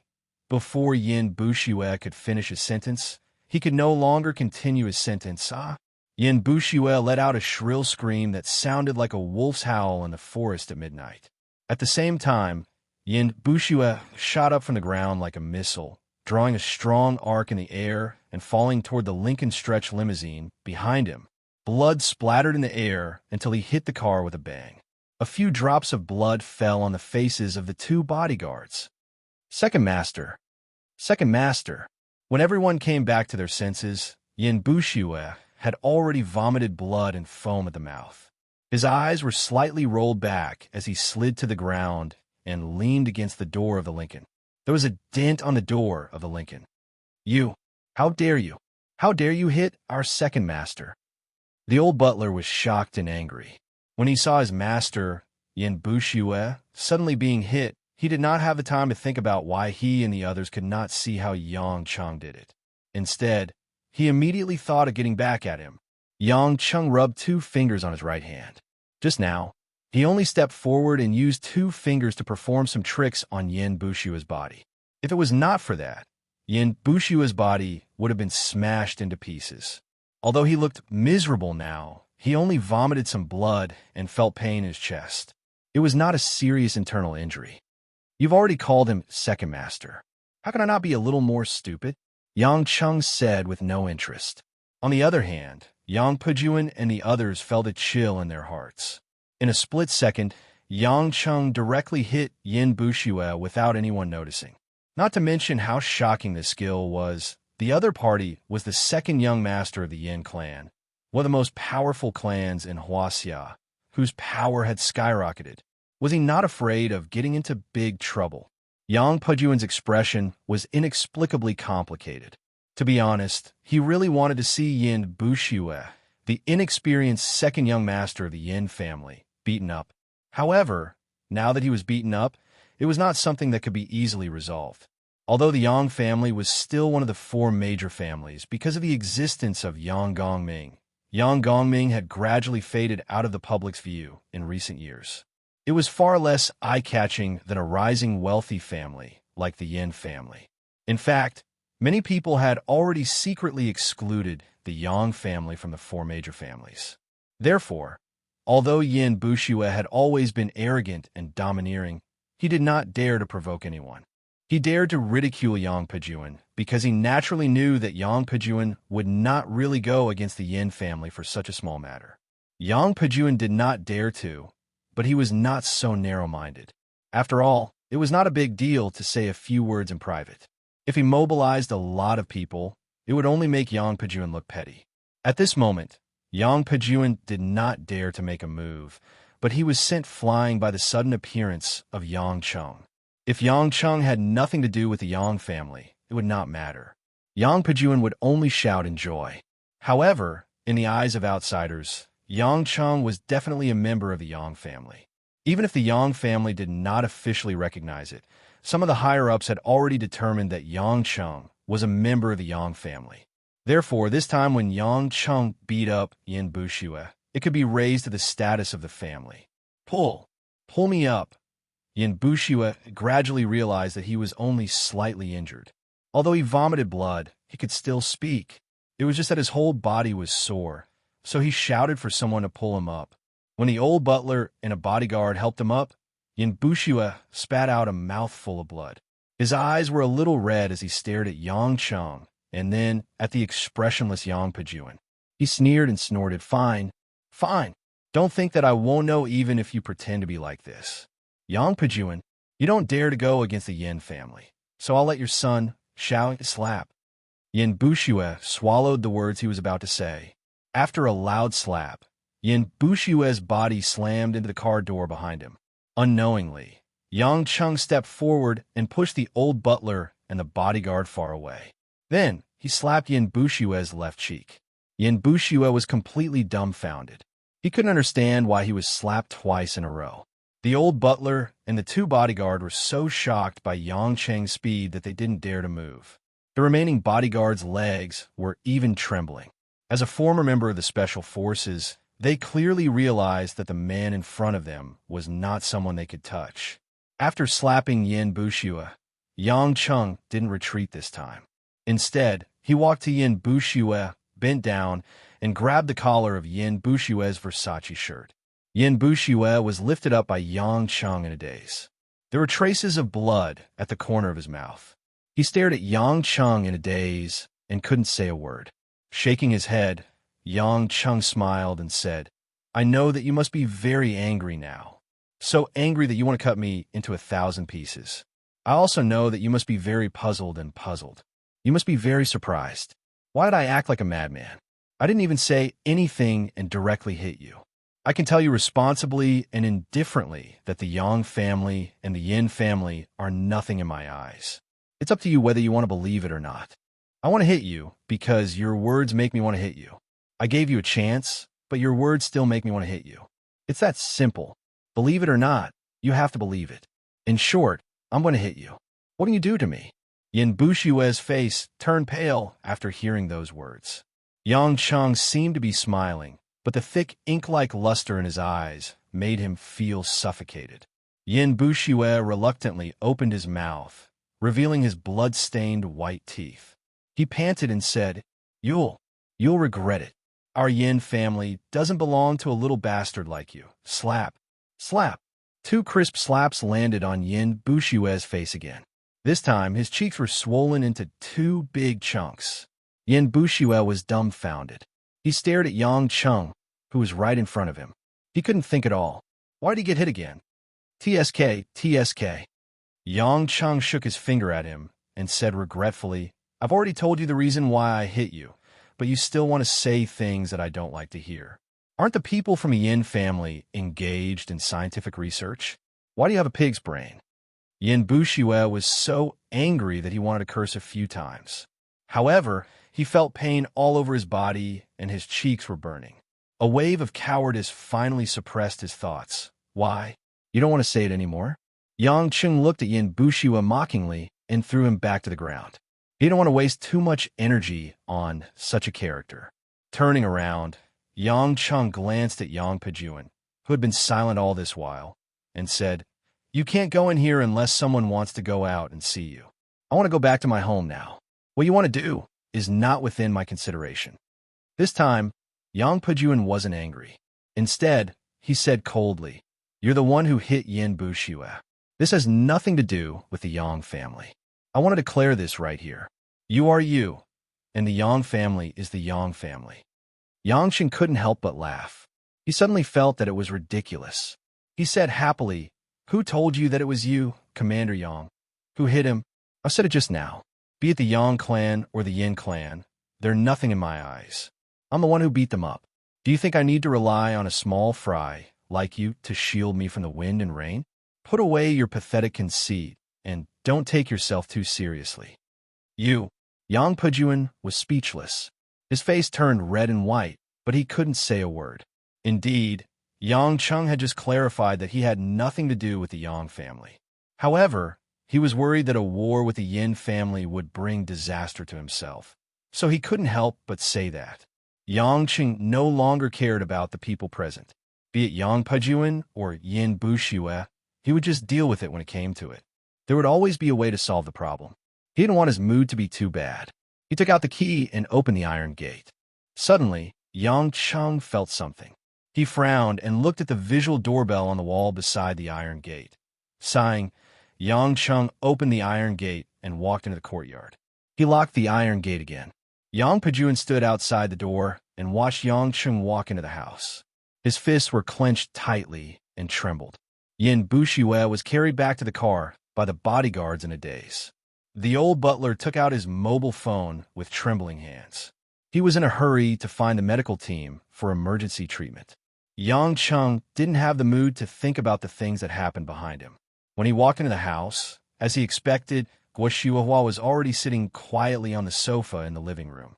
Her shoulders were trembling, and she was sobbing uncontrollably. Yang Cheng opened his mouth, but he didn't know what to say.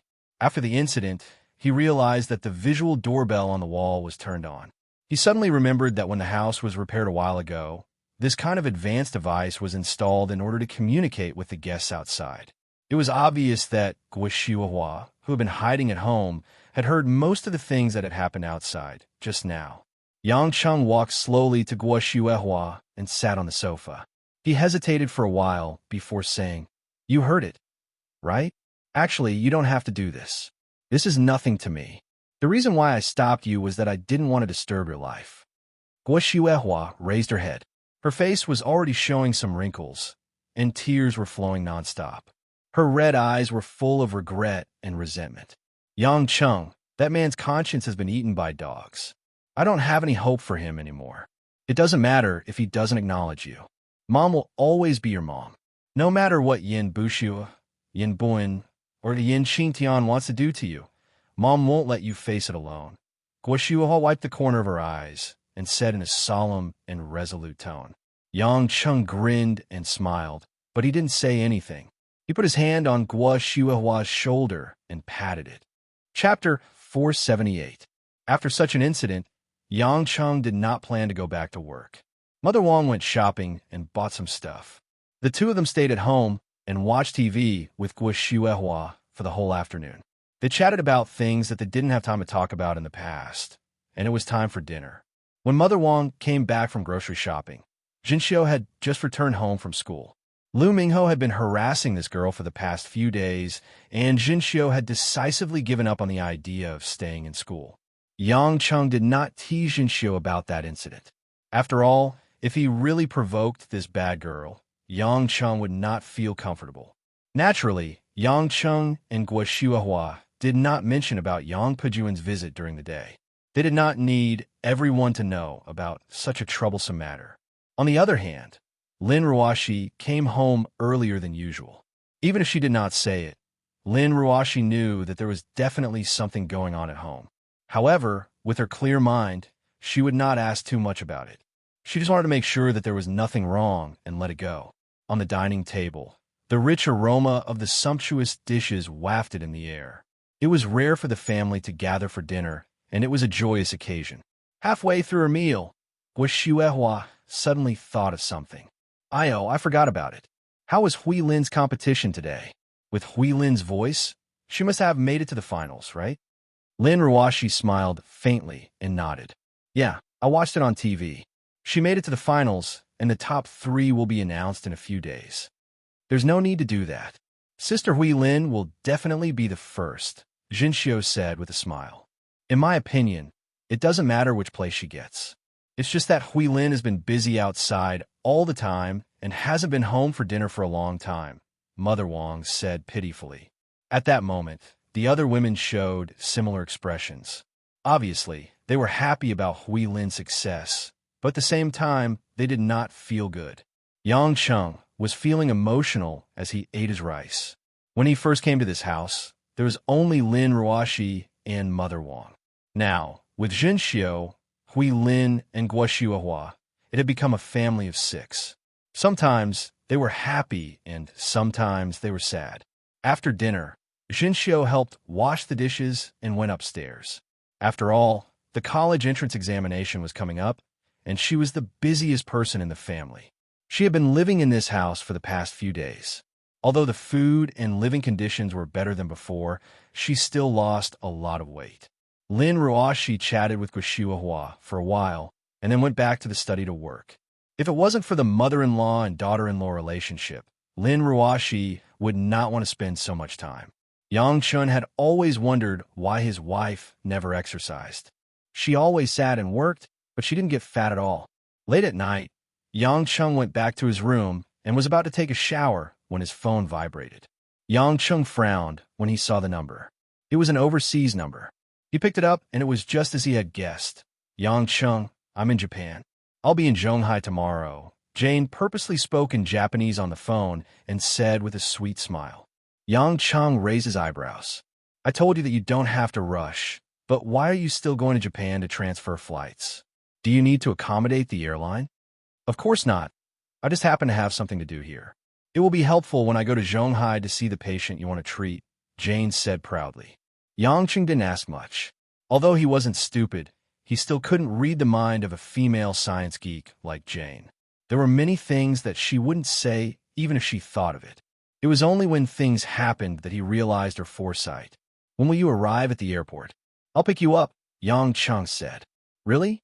I thought you would let me find someone to pick you up myself. 9 a.m. tomorrow, Zhonghai International Airport. See you there, Jane said happily. Yang Chung smiled bitterly. This woman would only reveal a youthful tone at times like this. He didn't know if it was his honor or his own fault. After Jane's call, Yang Chung was in the mood to sleep right away. After hanging up, he walked out of the door and wanted to go downstairs for a walk in the yard. Suddenly, Yang Chung noticed that Jinxiu's room was still emitting warm light. He sighed and thought that it wasn't easy being a student. She was still revising in the middle of the night. After thinking about it, he was still her big brother. At least he should go over and cheer her up. As he thought about it, Yang Chung walked to Jinxiu's room and knocked on the door. After a while, there was no response from the room. Yang Chen hesitated for a while before opening the door and walking in. Jinxiu, who was wearing blue pajamas with cartoon patterns, was indeed in the room. She was sitting on the chair in front of the desk. There was only the light of the desk lamp in the room. "What's wrong? You're studying so hard that you can't even hear me knocking on the door." Yang Chung smiled and walked forward. Jinxiu seemed to be shocked. She turned around and stood up in a panic. On her delicate face, a pair of watery eyes were wide open. She looked at Yang Chung timidly. "Yang, brother Yang, why are you suddenly?" I knocked on the door. "You didn't respond for a long time. I thought something happened to you." Yang Chung looked at Jinxiu's anxious face and wondered, "What's the matter? You don't look right." Without waiting for Jinxiu to answer, Yang Chung looked at the desk from the corner of his eyes and suddenly laughed. Jinxiu knew that her little private matter was exposed by Yang Chung. She blushed, pouted, and stomped her feet. On Jinxiu's desk, there was a pile of scattered papers.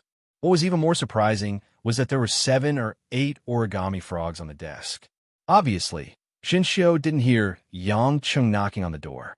She was actually concentrating on folding the frogs. "I didn't expect my sister to have such a hobby. You're not studying at night, so you're folding frogs." Yang Chung smiled and walked forward. He picked up a frog and pretended to praise, "And it's not bad. This frog looks like you. It's more like you." Annoying. Jinxiu angrily snatched the folded frog and pouted. "Brother Yang, you're the worst. Who allowed you to enter a girl's room?" "Ah, don't be angry. Isn't it just folding frogs? I know you're under a lot of pressure from studying. It's good to relax. But why is your desk full of frogs? Can't you fold something else?" Yang Chung laughed. Jinxiu shyly turned her head away and muttered, I only know how to fold frogs." Hearing this, Yang Chung was overjoyed. He always felt that this girl was very precocious. Now it seemed that she still had a childish side. Jinxiu was furious. She used all her strength to push Yang Chung out of the door and slammed the door. Yang Chung was in a good mood.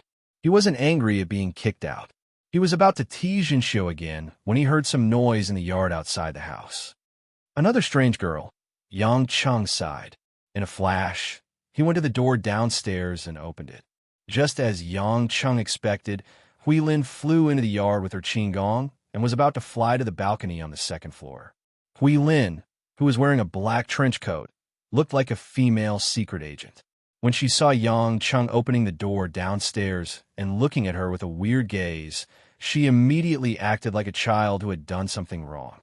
She twisted her hands and walked to Yang Chung. "Brother Yang, I just don't want to disturb you," Huilin said softly. "How many times have I told you to go home through the door? You're going to be a celebrity, not a thief. Are your relatives the ones who are afraid of being disturbed?" Yang Chung mumbled as he gestured for Huilin to enter the house. Huilin stuck out her pink tongue. Knowing that Yang Chung didn't really blame her, she heaved a sigh of relief. She entered the house and complained, "Actually, I didn't want to, but those paparazzi are so annoying. They follow me everywhere I do, so I couldn't help but use my qigong to hide. I don't want them to catch me." "Why did you hide? You don't take bribes or break the law?" Yang Chung asked. But I feel that it's very stressful. After the competition today, I suddenly thought that if I listen to Grandma and go back to Beijing to help her take care of the Lin family's affairs, it might be more suitable for me." Huilin lowered her head and said softly. Yang Chung was stunned for a moment. Then he smiled and said, You're backing down?" Huilin didn't dare to look at Yang Chung.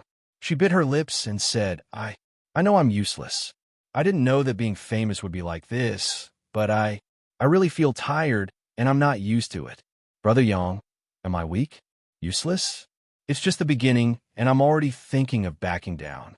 In the dimly lit hall, Huilin raised her head.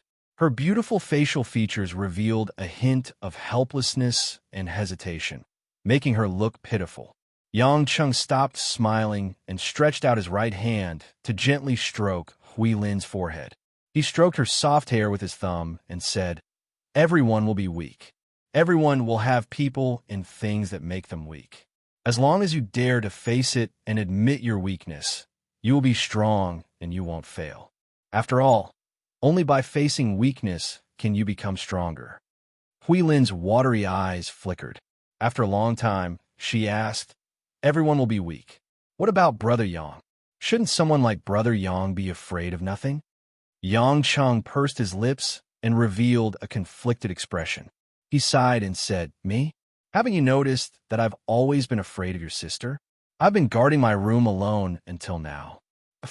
Upon hearing this, Hui Lin couldn't help but burst into laughter. She laughed so hard that tears welled up at the corner of her eyes. On the second floor, the door of Lin Ruoshi's study room was pushed open. Lin Ruoshi, who was wearing a silk nightgown, held onto the railing and looked down at the two people downstairs. Her hair was loose and her face was pale. "It's already midnight. Why aren't you sleeping? Are you going to tell jokes?" Lin Ruoshi said with a clear voice and knitted her brows. Yang Cheng and Hui Lin quivered and their smiles froze. "Ahem, I'm just going to drink some water and go to sleep." Yang Cheng winked at Hui Lin and quickly ran upstairs. Hui Lin was also a little embarrassed. Her face was flushed, and she lowered her head as she followed closely behind them. After the two of them closed the door, the frost on Lin Ruoshi's face gradually dissipated. In the darkness, Lin Ruoshi sighed to herself, and a gentle smile appeared at the corner of her mouth. Chapter 479. The next morning, Yang Cheng didn't go to work at the company directly. After all, he had promised to pick up Jane's class. He had to show some sincerity and go early to wait. Entering the international terminal of the airport, Yang Cheng sat on a chair in the corner, half asleep and half looking around. After an hour and a half, he finally caught a glimpse of a beautiful figure emerging from the crowd. Jane was wearing a light coffee-colored knitted sweater, black skinny jeans, and big sunglasses. Her amber hair was as dazzling as the most resplendent silk. Even though most of her face was covered, it still couldn't stop most people's eyes from being forcefully drawn to her. However, no one dared to get too close, as if this was an intoxicating statue of a goddess that no one dared to blaspheme.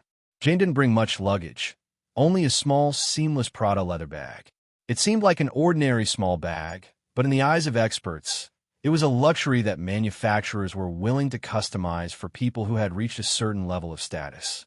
As if they had a tacit understanding, Jane walked directly to the corner where Yang Cheng was as soon as she came out of the passage, without warning. Yang Cheng smiled and stood up. "Although I know you're very smart, since when can you even predict where I'll sit? It's very simple. Analyzing all your habits, I can figure out the way you choose your seat," Jane said in an understated tone, rather proudly.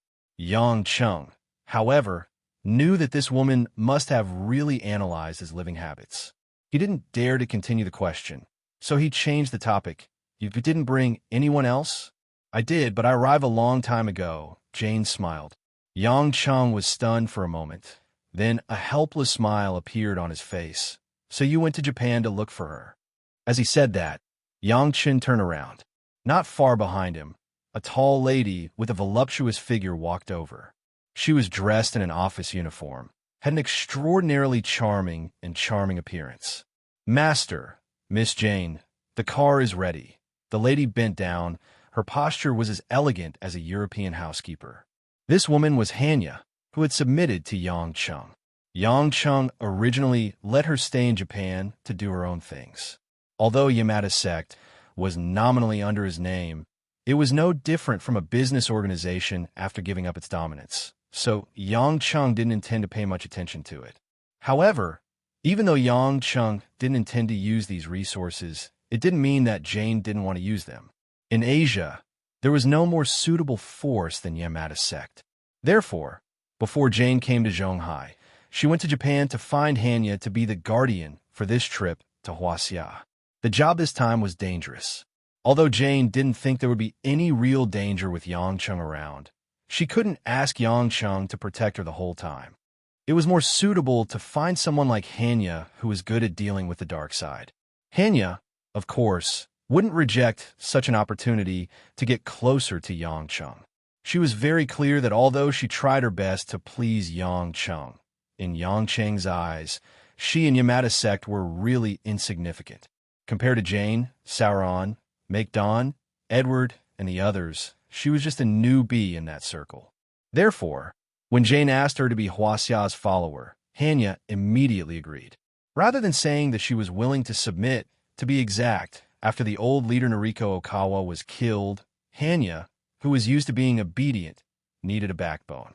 The days when she had nothing to do were the days that Hanya feared the most. Car? Forget about the car. There's no need to make a scene. It's just to see my friend's grandfather. You guys can all take my car, said Yang Cheng. Hanya didn't look surprised at all and immediately nodded in agreement. Jane was even more indifferent. She wasn't planning to let Hanya serve her comfortably. She would just be a bodyguard in the dark. Yang Cheng brought the two eye-catching women to the parking lot. After getting into his M3, he headed straight to Ivy Sanatorium. He had already informed Tang Wan in the morning. Tang Wan had already gone to the sanatorium to wait for Jane's arrival. Sitting in the car, Jane chattered about the last wedding. She talked about how Sauron and Maekdan became in-laws, but they got drunk at the banquet and got into a fight over the surname of their children. Jane laughed so hard that she trembled. Yang Cheng rubbed his forehead in distress. These two old fellows, it seems like they've been fighting a lot while I wasn't there. Fighting is just for fun. Moreover, their abilities are about the same, and they're old. They're just bluffing, Jane pouted. It's not exciting at all. They're old agents from England's MI5 and Israel's Mossad. Now that you mention it, it's all showy but impractical. Yang Cheng smiled. In your eyes, other than those at the god level, aren't they all showy but impractical? Jane joked. Yang Cheng smiled and didn't reply. He recalled how Ling Shuzi from the Hongmeng organization casually ignored the space that night. He was a little confused and expectant, although he had never thought that the power of the god level was invincible. After all, there was a difference in strength among the 12 main gods. However, it was the first time that he had seen someone who had truly surpassed the god level. He still yearned to reach that level one day. However, Yang Cheng also knew that it wasn't something that he could touch just by cultivating hard. To reach his level of strength, he had to rely on opportunities and epiphanies. If he understood, then he understood. If he didn't, it would be useless no matter how hard he cultivated. It all depended on whether he had the opportunity to understand that kind of realm. Jane noticed that Yang Cheng was lost in thought and didn't say anything more.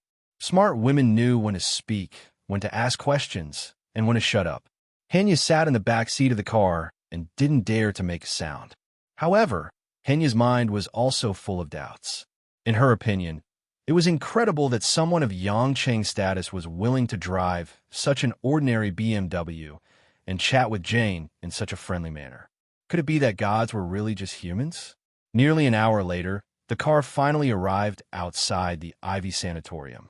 Tang Wan seemed to have already asked someone to wait at the door.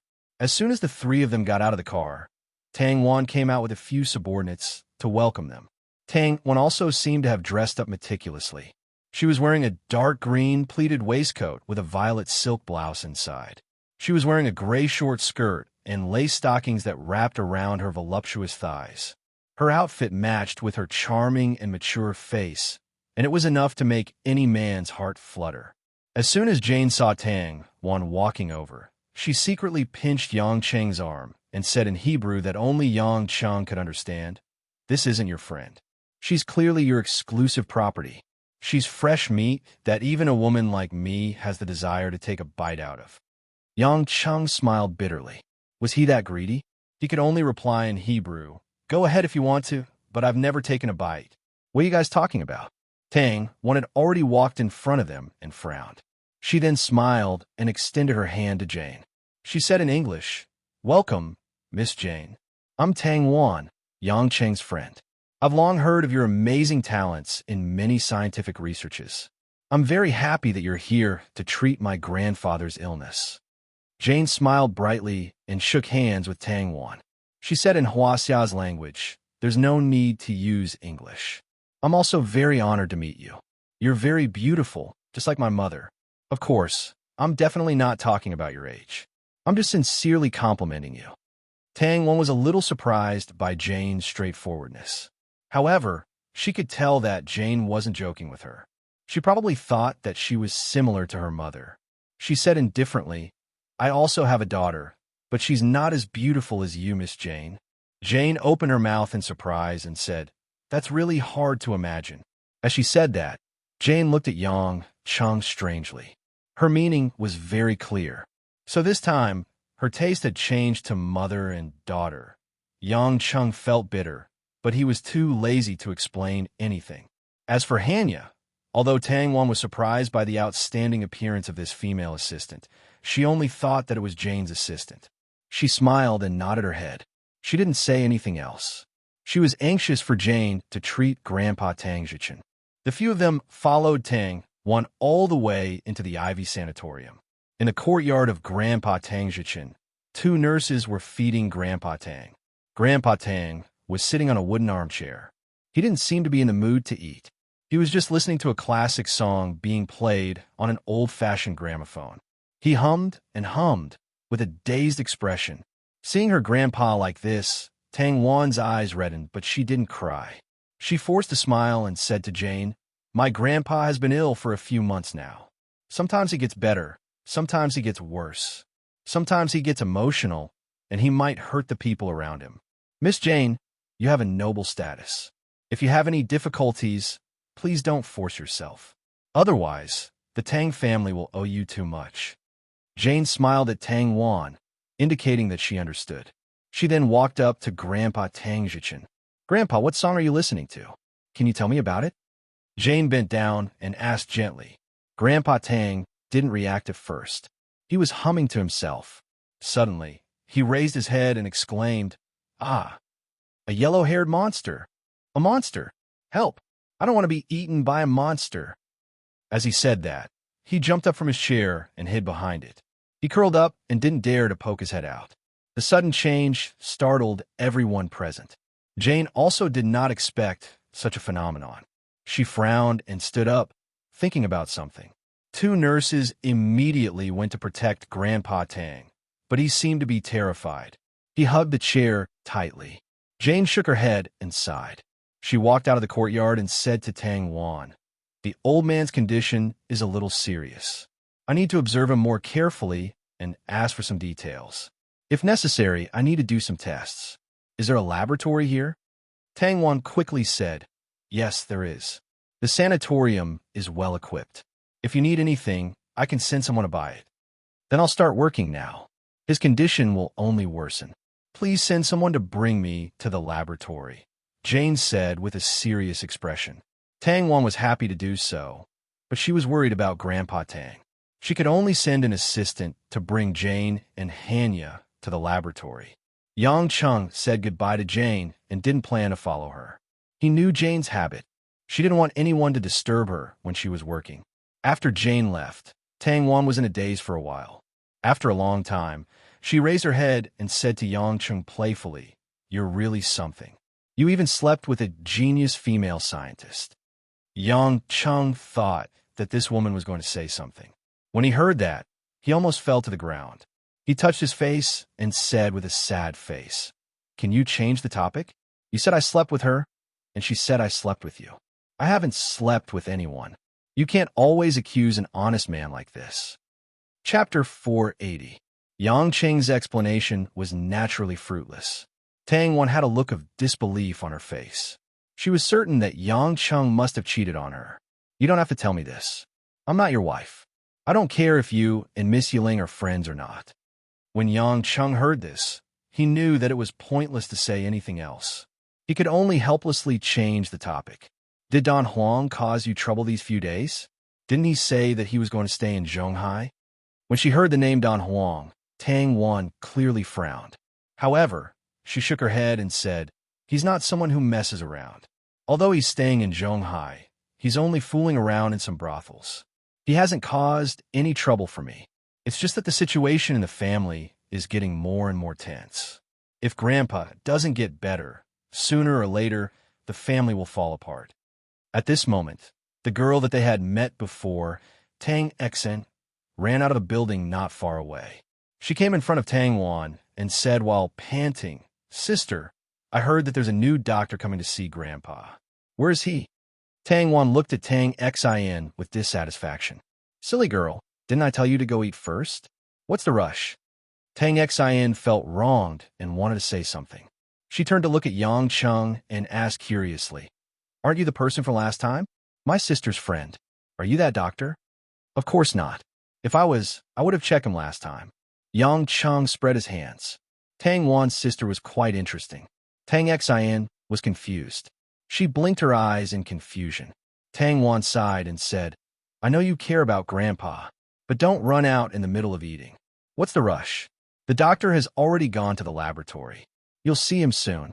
However, Tang Xin was very anxious. She quickly said, "I'll go now. I know Grandpa's condition the best." After saying that, Tang Xin didn't wait for Tang Wan to stop her. She quickly ran towards the laboratory. "You have a filial sister," Yang Cheng said with a smile. Tang Wan's face was filled with affection. Tang Xin is younger than me by more than 10 years. In terms of age, she's like my daughter. My heart aches for her. Yang Cheng nodded and smiled without saying anything. Anyone would feel gratified to have such a sister. Although he had just arrived at the sanatorium, Yang Cheng did not plan to stay for long. He suddenly remembered that he had other things to check out, so he simply said goodbye to Tang Wan. Jane was protected by Bo Ri, and with Jane's own intelligence, it wouldn't be easy for those who wanted to harm the Tang family to hurt her. Although Tang Wan was a little reluctant, she wasn't a spoiled little girl. She knew that Yang Cheng must have something to do, so she left with Yang Cheng. Naturally, Yang Cheng didn't want to go to the company.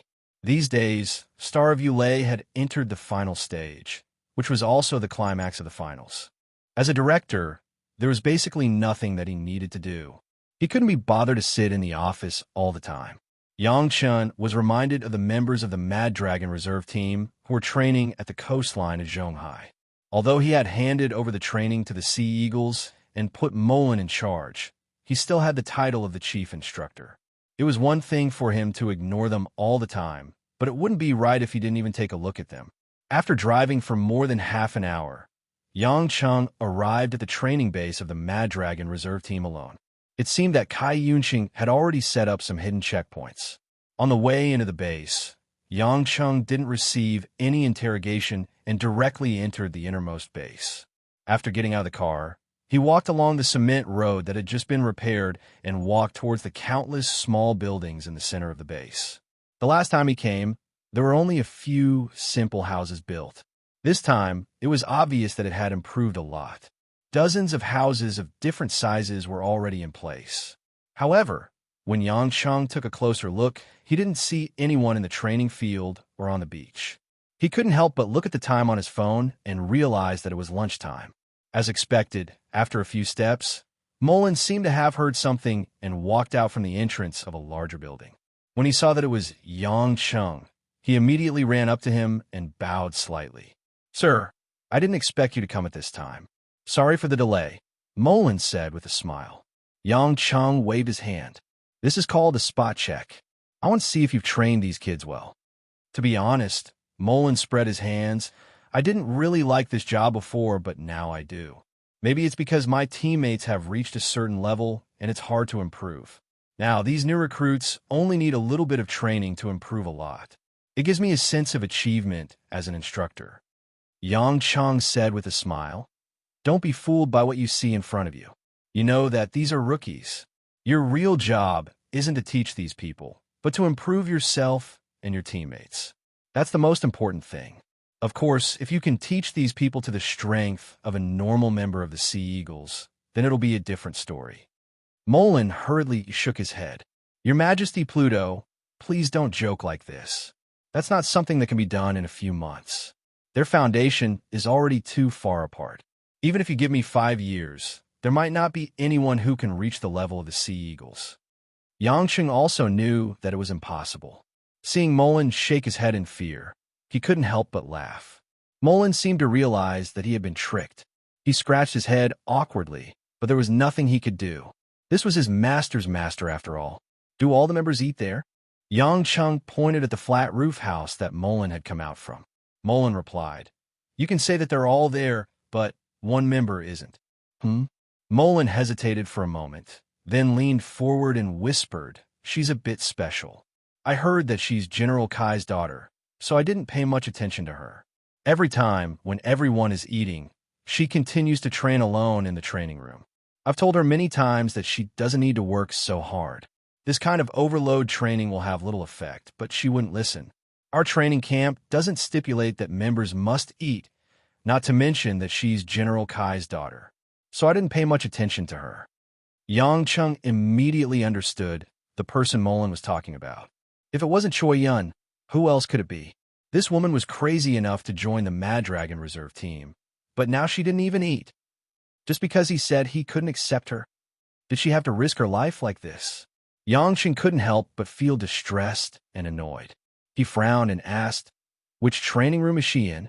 Mullen saw that Yang Cheng's expression wasn't quite right, so he hurriedly pointed at the farthest house. "That training room in the corner. Usually, when she's eating and resting, she'll train alone there. No one will disturb her, because if anyone does, she'll find a sparring partner. To be honest, General Kai's daughter is quite strong.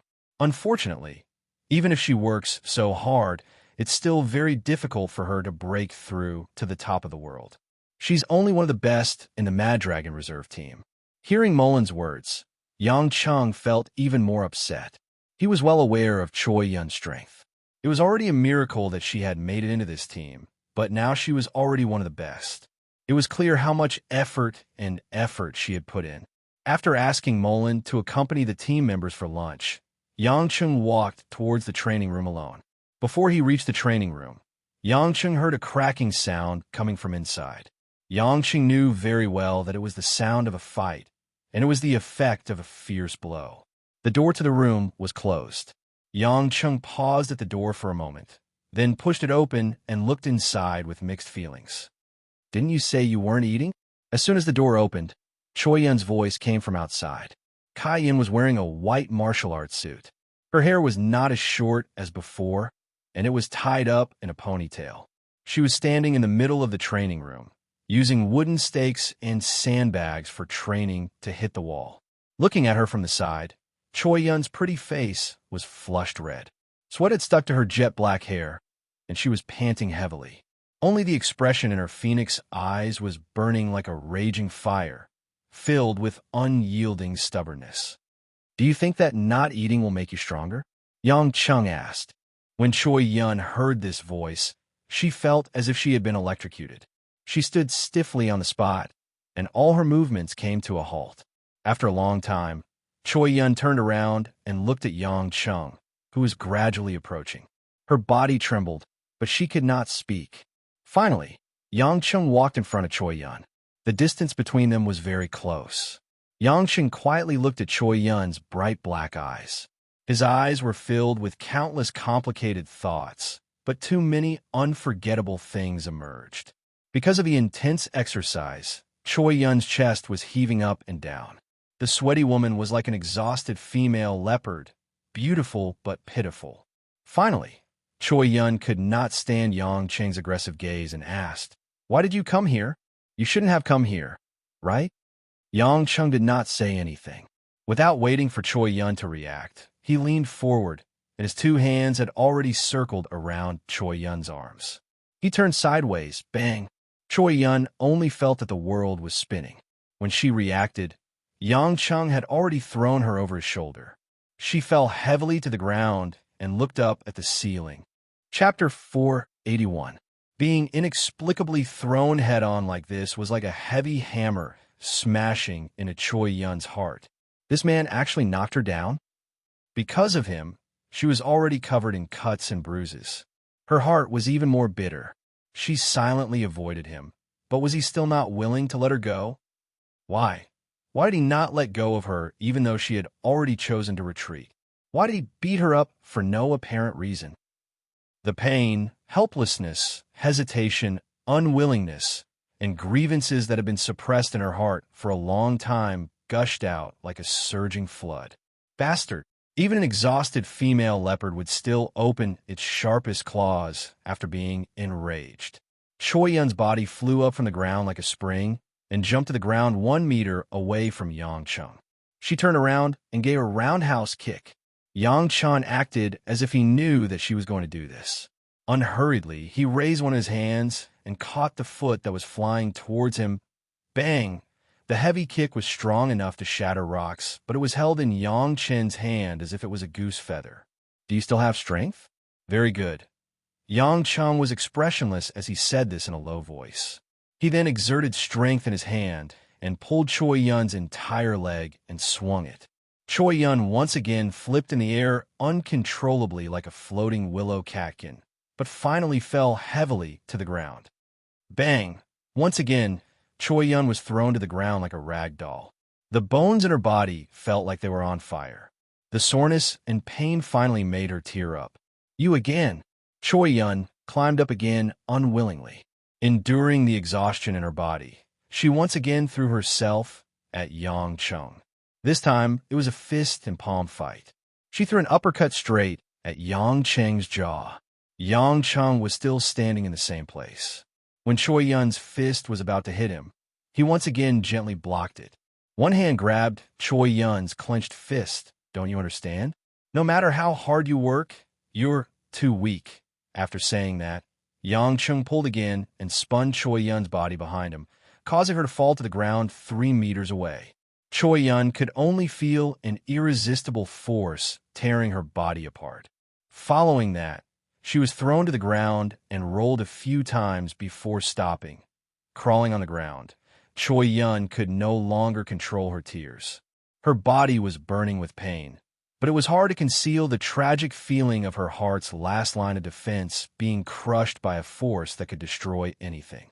It was as if all the soreness in the past few days had been ignited in an instant. It made Choi Yun unable to control any trace of reason. Other than crying loudly, she had no other thoughts. Like a helpless little girl, Choi Yun cried loudly for the first time in front of Yang Chung. She cried with a heart-wrenching, heart-wrenching, heart-wrenching, heart-wrenching.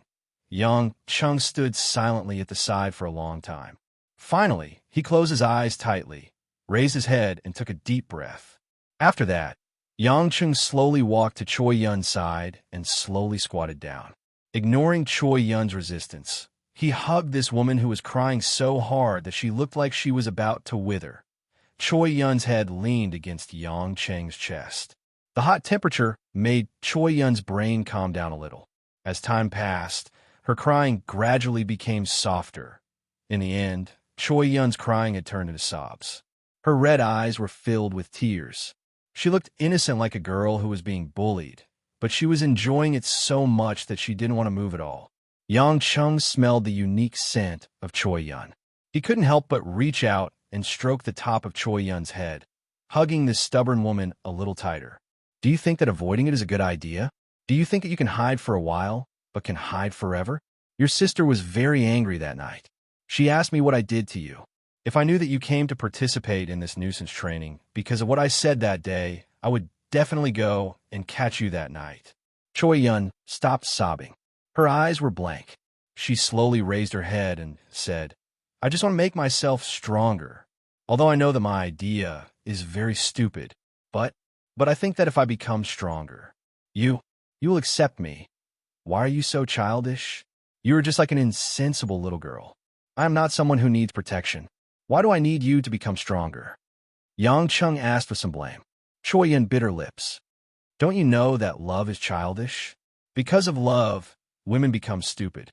Because of love, women would become fools. Yang Chun felt as if a piece of his heart had been ruthlessly bitten off by something.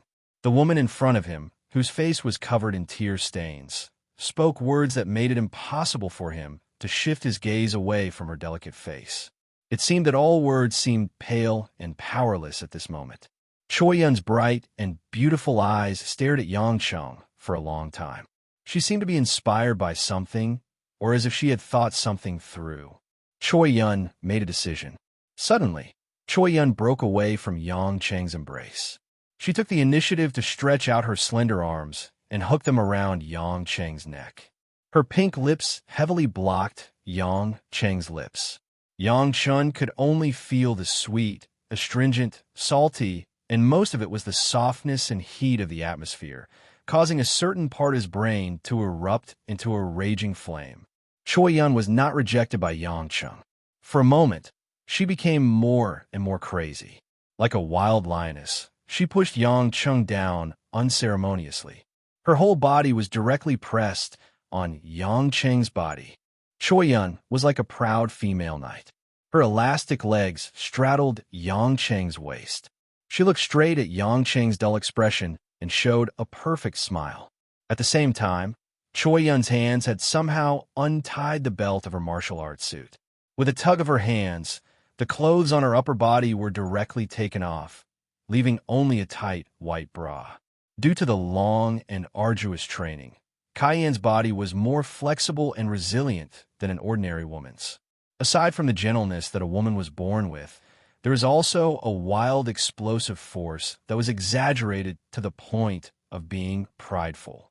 Her delicate skin was a little wheat color, like God's most perfect silk masterpiece. In Yang Cheng's somewhat dazed and appreciative eyes, Choi Yun bit the corner of her mouth shyly, but resolutely untied the last restraint.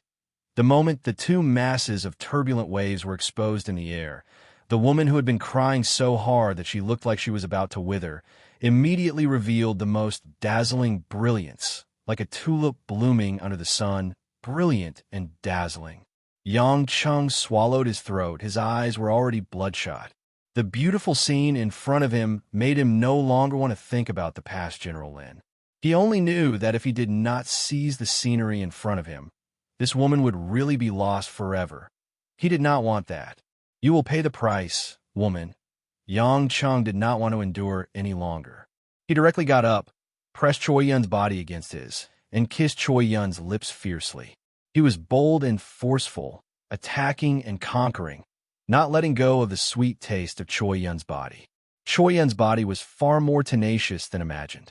When Yang Cheng's palm stroked the firm and soft flesh, it was like an excellent man's toy.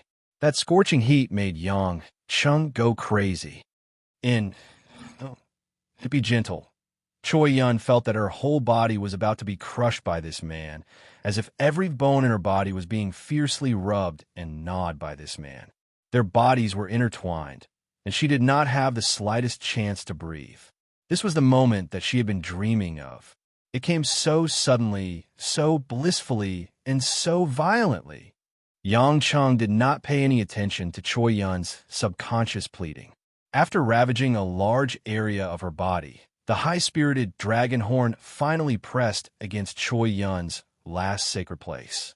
Choi Yun only suddenly opened her eyes. Before she could think carefully, the burning heat that went straight into her body made her lose the chance to think. Due to many years of intensive training, although it was the first time that Choi Yun had accepted a man's surging possession, she did not feel too much pain because of it. After just a moment of tearing, she began to uncontrollably enjoy the impact and shock brought by the man. Wave after wave, it was like she was in the clouds. The corners of Choi Yun's eyes kept dripping with hot tears, but the corners of her mouth revealed a satisfied smile. More than half an hour later, Choi Yun's tight legs were stretched straight. Accompanied by the man's final craziness, she felt as if her soul was about to break free in an instant. Yang Chung never thought that he would do this to a woman who had experienced this for the first time for more than half an hour. Moreover, this woman had endured all of this after overloading herself with exercise. He thought that Choi Yun could not bear the trampling and was about to faint, but he found that after the first fusion, Choi Yun still did not show any signs of fatigue. Instead, it was as if her face was glowing, full of the charm of a woman. Choi Yun's handsome and charming face revealed a coquettish smile. Suddenly, she pushed Yang Chung aside, and then she arrogantly sat on Yang Cheng's lower abdomen. Their crotches were still tightly connected, but Choi Yun did not want to separate so easily.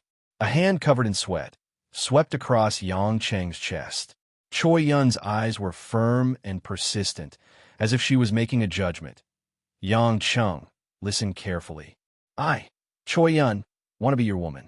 It doesn't matter if you're Lin Ruashi's husband, or an internationally wanted criminal, or even if you're an unlucky guy who has committed heinous crimes. It doesn't matter. I don't care at all. Sort out the feelings, endure the feelings, suppress the feelings, escape the feelings. Wait. These damn things are too hard. Go F***CK yourself. I can't do it anymore. No matter how many women you have, no matter where you bring me to, heaven, hell, it doesn't matter. Just let me accompany you walk on. Every word was like a nail, piercing into Yang Cheng's heart. Yang Cheng stared at the woman who was smiling like a flower, his ears filled with her silly declaration of love. He couldn't help but have no strength to say anything. After a long time, Yang Cheng sighed, looked at the woman who had been sitting on him, and laughed strangely. Since you want to be my woman, can't you feel that your man's lower part is erect again? I don't want a wooden man. Hurry up, move your butt. Choi Yun was stunned for a moment, and then, as if she suddenly realized something, she revealed a look of surprise. Following that, she didn't move her body like Yang Cheng said, but closed her eyes weakly and fell heavily on Yang Cheng's chest. Bastard. I'm tired, the woman murmured and fell asleep.